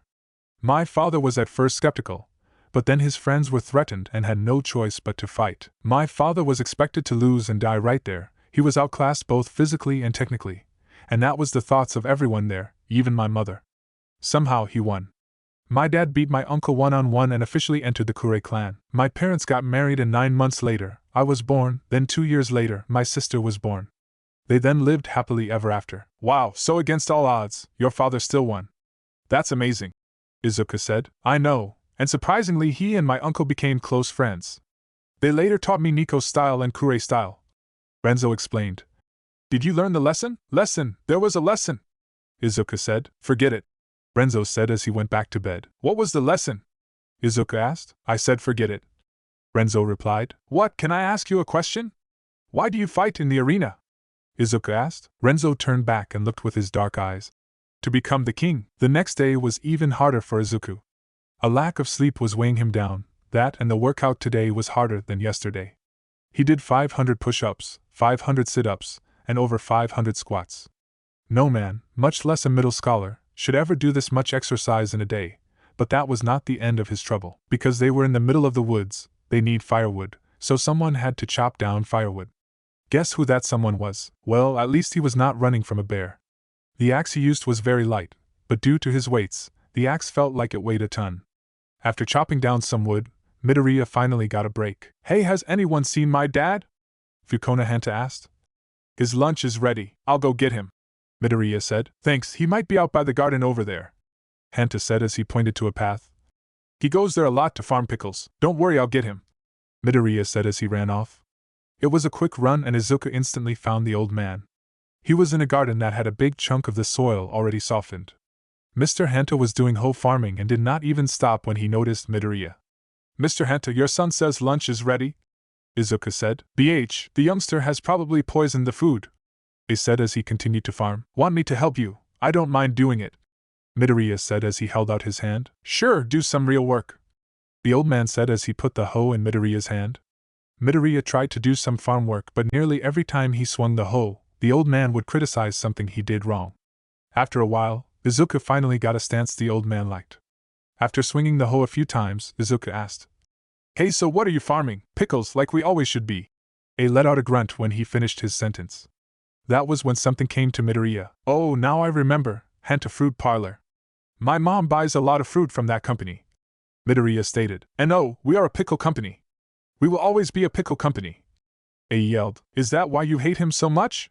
Because he changed the company, Izuku asked. It was a company that was created from the blood of my ancestors, A explained. And he changed it. So I disowned him and this little rivalry. The man began to argue with himself while Midoriya continued to do the same as before. Hey, can I ask you a question? Midoriya asked. Sure, why not? I got nothing better to do, A replied. Say there was something that you need to do, but you were too afraid to do it because it was dangerous. Would you do it? Izuku asked. A sat down on the ground and looked at the blue sky. That's a hard question. It reminds me of my hunting days. Whenever I saw new prey, I would ask myself, should I? If yes, I would feast, if no, I would return home hungry. I have even regretted killing some of the animals, but yet I still hunt. I don't know the answer to everything, but if you truly want to do it, be prepared for the consequences. Izuku was so focused by the old man that he had completely stopped farming. He also didn't notice the giant bear standing right behind him. However, Hanta did and gave an appropriate reaction. Sweet mother of Jesus Christ, that's a big bear, Mr. Hanta yelled as he pointed to the beast behind Midoriya. Midoriya turned around, saw the bear right in front of him. It was a giant black bear that was way bigger than the average bear. The eyes also had a dark red look to it, making the creature look even dangerous. It was so scary that it caused Midoriya to distance himself from the beast. I recognize this bear, A said. I killed and ate its mother. What? Midoriya yelled. The bear got down on his paws and was ready to pounce. A, what should we do? Midoriya asked. However, the old man wasn't there. Run, you stupid child, A yelled behind Midoriya. The bear roared and Midoriya ran like the wind. I think this is the wrong way to deal with a bear, Midoriya said as caught up to A. Trust me, I used to fight bears all the time, A said, but then the bear caught up to them. Faster. They both went as fast as they could to escape the bear, and Midoriya was able to distance himself from the beast. However, the old man was not as lucky. A had tripped on a tree root and found himself eating the dirt. The bear had caught up and was about to strike. At this moment, Midoriya had two options: 1. Face the bear and save A but risk his own life, or 2.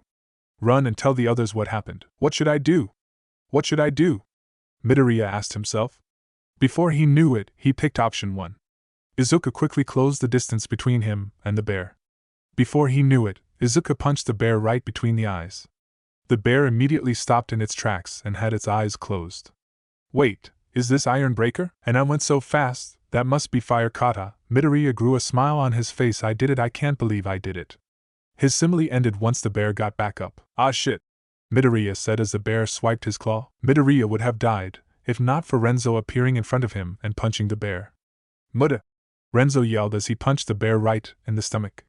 The bear went flying away, and once it got back up, ran away with a scared look on his face. Hot damn, I'm strong, Renzo said as he admired his muscles. Are you guys alright? Sensei said as he appeared behind Renzo. We were getting worried. Dad? Fukona Hanta ran up to his father. Are you alright? It was a heartwarming moment. Father and son had come together. Well, it would have, if not for A pride. Now you're caring about me, A yelled.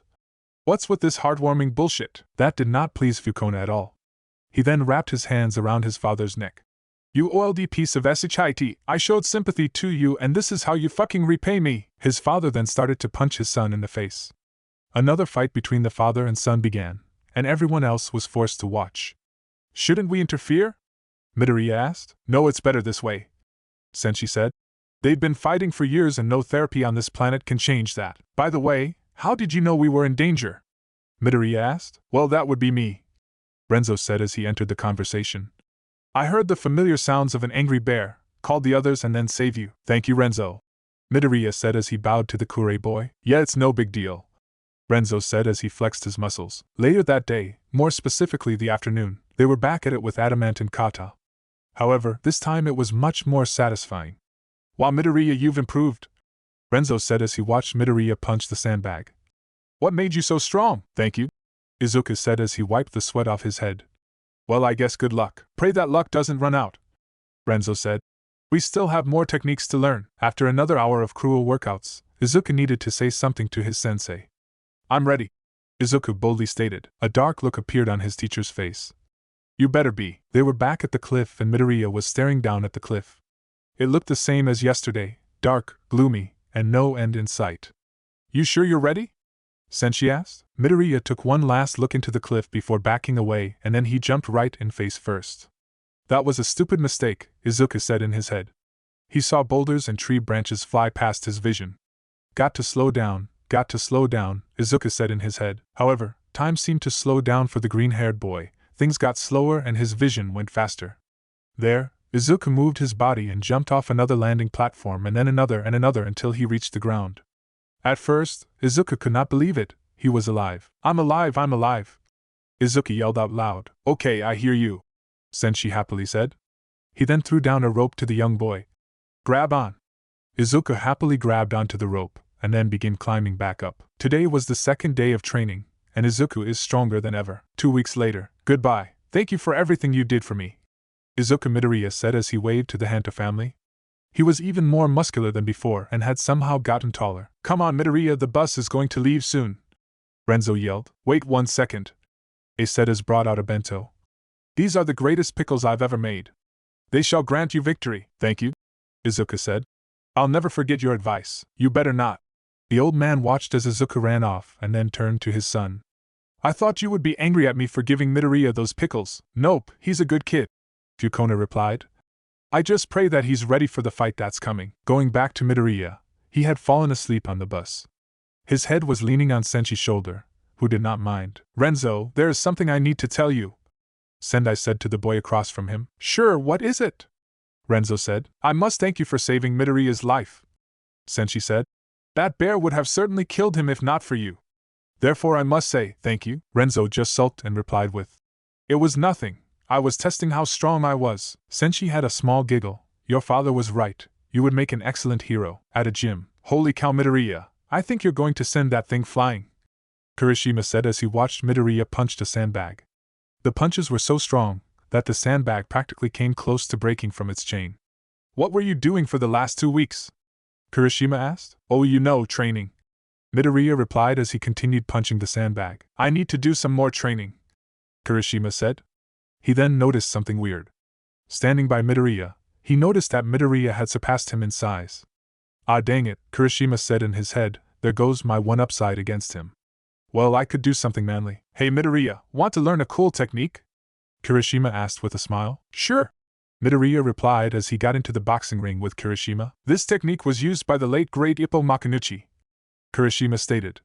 It is his most iconic technique. I'm ready to learn, Izuku boldly said. Deku! A certain blonde boy yelled. Midoriya turned around, revealing a small bruise on his face. Where the hell have you been for the last 2 weeks? Training, Midoriya replied as he started to walk away. Hell no. Bakugo then grabbed Midoriya by the collar and twisted him around, not noticing that Midoriya was now his height. You better tell me or dash. Bakugo never got to finish his sentence. Before the blonde boy had realized, Midoriya was grabbing his arm and was forcing Bakugo to let go. Bakugo then saw something that made him even more curious. Are those weights? Bakugo asked himself. I'm sorry, Bakugo, but class is starting soon, Midoriya said. With that, he left the blonde boy alone with the rest of their classmates, who were watching the event unfold. What are looking at? Bakugo yelled, causing everyone around him to run away. Even his so-called friends. Fucking Deku, Bakugo said under his breath. 1 week until the fight and Midoriya was more pumped than ever. The boy was currently doing his roadwork. He would have continued if not for a certain orange-haired girl. Midoriya, is that you? Itsuka Kendo asked. Yeah, it's been a while, Midoriya said. How have you been? Great, but you on the other hand. Kendo checked her height compared to his. How did you get so tall? Oh, push-ups, sit-ups, and plenty of juice, Midoriya replied. Hey, I heard about your upcoming flight. How did you get such a lucky chance? Kendo asked. Well, it's a long story, Midoriya replied. Are you going to use karate in your fight? Kendo asked. Well, I'm not sure, Midoriya said. What? Kendo yelled, which caused some people to turn their attention to the duo. Come with me, Kendo said as she began to drag Midoriya away. Where are we going? Izuku asked. My house, I have to show you something, Kendo said. Okay then, Izuku said in his head while Kendo dragged him. After a while, the duo reached the girl's home. It was a traditional Japanese household, with sliding paper doors and even nice rugs. Wow, your house is beautiful, Midoriya said as he took his shoes off. Thanks, Kendo said. A blush appeared on her face. This is the first time I brought a boy home. She whispered under her breath. What did you say? Izuku asked. Nothing, but come with me. Itsuka started to drag Midoriya again until they reached a special room. This is where my father and I train, Kendo said. It was a room filled with workout supplies like bench presses and sandbags. Watch me, Kendo said as she stood right in front of the sandbag. She got into a straight position, her hands were right next to her hips and her legs were firm. In a flash, the sandbag went flying and her right leg was up in the air. Did you see what? Kendo asked. Midoriya nodded yes. Want to learn how to do it? Midoriya said yes again. Rikido Sato was having a bad time. After he lost to Midoriya, Sato had to do even more intense training, as if the training before was not bad enough. Not only that, but he was also taking judo lessons. They were just as bad as wrestling. Also, Midoriya was going to be in a televised match against a famous Muay Thai fighter. It's just his bad luck. If only he could teach Midoriya a lesson. Sato, is that you? Midoriya said, taking Sato's head away from the clouds. Yes it is me, Sato replied. It's been a while, Midoriya said. Well, I'll love to stay and chat, but I got to go. Wait 1 minute, Sato said as he grabbed Midoriya. I want to show you something. He dragged Midoriya into an alleyway. Now for me to show you, you have to punch me. Aim for my face and tell me before you punch. Okay, are you sure about this? Izuku asked as he put up his fists. I'm sure and don't hold back on me, Sato said. As you wish, Izuku replied. In a quick second, he threw a fast jab aimed at Sato's face. However, Sato was able to put all of his punches down, no matter how fast or strong they were. This technique is called parrying, Sato explained. It's a common technique in boxing, and since your opponent is a striker, I thought you might need to learn such a move. Thank you, Sato, Izuku said. I might use it well. The weight check. It was the day before the fight, and it will be the first time the opponents meet each other, so it was a special occasion. On a good note, the fight had lost interest, so not a lot of paparazzi will be there. Izuku was the first to arrive. Accompanying him was Kirishima and Heijishir. They were going to be his seconds during the match. Since Midoriya was the only one who was there, he was the first to go. 49 kilograms, you're good, one of the workers said. Midoriya got off and was able to hear the comments of the reporters. Dang, for a middle schooler he's got a great body, one reporter said. He must be popular in school, another reporter said. Really, Izuku said in his head as a blush appeared on his face. Suddenly the air in the room became colder and the tension increased. Chaisai Chukriai had entered the room. With him were his coach and his translator. Chukriai is sorry he's late, his translator said. We are new to this country and got lost. Please forgive us, some reporters mumbled under their breaths but quickly dismissed it. Chukriai was quickly weighed and was 1 kilogram heavier than Midoriya. His body was also like Midoriya's, tall, muscular, and stronger than the average middle scholar. After Chukriai weight was checked, the boy from Thailand went up to Midoriya. He said something in Thai that Midoriya couldn't understand, but even he knew what it meant. Hey, what did he say? Kirishima asked. Well. The translator was creating sweating despite it being cold. He said he's never beaten a Japanese opponent before. The reporters went crazy. They yelled at the boy who did not know what they were saying. If they weren't cheering Midoriya before, they were now. Well, maybe we should teach some manners in you, Heijishir said as she cracked her knuckles. I hate confident bastards like you. Please don't do that, someone said as they entered the room. He has a fight tomorrow. The moment that person entered that room, everyone gasped. It's you, they all said. 5 minutes earlier, Senshi grabbed a soda can from a vending machine and gulped it down. Well, this is an interesting sight, someone said. Never thought the king would be having a soda. Hey, I'm human too, Nakub, Senshi said as took another sip. Also, since when have you been able to speak Japanese? For a while now. Also, you don't have to call me by my hero name, Nakub said. He then propped himself against the wall. So what have you been doing for the last couple of years? If I said training in a super-secret temple and getting rid of my evil side, would you believe me? Senshi asked. Maybe. Nakub looked at his watch. I'd better get going now. I hope to see you tomorrow. It's going to be one hell of a show. Oh yeah, one thing before I go. The hero turned around and faced Senshi. Chukriai and Midoriya are more alike than you think. They both were denied a power which so many have. Nakub then walked away, leaving the confused Senshi alone. The hell does that mean? Senshi asked as he took another sip. Now, please don't do that, Nakub said as he entered the room. He has a fight tomorrow. The moment that person entered that room, everyone gasped. It's you, they all said. No one could believe it. The number 7 hero in the world was standing in front of them all. For those asking why I'm here, the hero then walked up to his student. I'm going to be his second in the fight. The reporters went crazy. The day of the fight. Hey Amajiki-kun, a certain blue-haired girl said. Are you going to see the big fight? Can we watch it at your house? Or do you want to see it at my house? Or maybe Togata's house? Well, I don't mind you guys coming over. The first year Udata student said. But we are going to be second years soon. Are we sure we should be watching such a thing? Nonsense, Amajiki, his blonde best friend said. Whoever wins this fight could be our Kohai. We need to cheer them on, especially the Midoriya guy. Are you sure about that? Amajiki asked. His opponent not only has more experience but also has a top 10 hero on his side. Sure, you may be right about that, but Midoriya's name sounds like it has a lot of power. Mirio yelled, which caused everyone to turn their attention to him. Okay, guys, calm down, Imai Cosmo said as he tried to calm his classmates. The young blonde boy was currently hosting a viewing party, and everyone in his class was invited. Hey Sato, why don't you tell everyone how you fought Midoriya?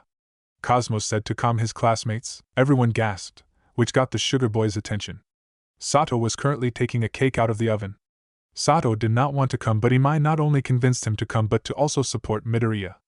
Two things he didn't expect to do. Anyway, everyone at the party rushed to Sato and asked him a million questions. When did this happen? What was he like? That's cool, Sato, one girl said. Wait, are you serious? Sato did not believe it. A girl said he was cool. Yeah, I fought Midoriya, and it was a super cool match. While Sato began to describe his fight, Imai Cosmo began to have some freshly baked cake. A blonde girl was walking home with tears in her eyes. She had been recently caught doing her unnatural habits, and everyone ridiculed her because of it. Therefore, it was not her fault that blood tasted so good. This is looking to be in an exciting match, Tom. So many people have turned up and so many are expecting a bloodbath. Blood? Did he say blood? Himiko Toga turned her attention to the TV on display. Maybe she should stay and watch. Alright, who wants to see Deku lose? Bakugo asked as he plopped some snacks down on a table. Me, both of his friends said as they consumed the snacks. Wow, you guys sure are prepared, Mr. Bakugo said as he sat in his recliner chair. Hell yeah, I can't wait to see Deku lose. Especially after ignoring me for weeks, Bakugo said. So you think Midoriya will lose? Mr. Bakugo said. Yeah, that loser has no right to be in such an event, Bakugo stated. He's going to lose after the first punch. Want to bet on that? Mr. Bakugo said. If you are right, I'll give you and your friends 10,000 yen each. What's the catch? Bakugo was hot-headed, but he was no idiot. Simple, you and your friends paint the house. The entire house? Said. Deal, Bakugo said, much to the dismay of his friends. While all this was going on, Izuku was stretching in the waiting room. Kirishima was there too. He was giving some last-minute advice and helping him stretch. Heijiro was in the bathroom and was going to join them soon. Just remember, no matter what your opponent says, ignore him. He will try to get to you and get under your nerves.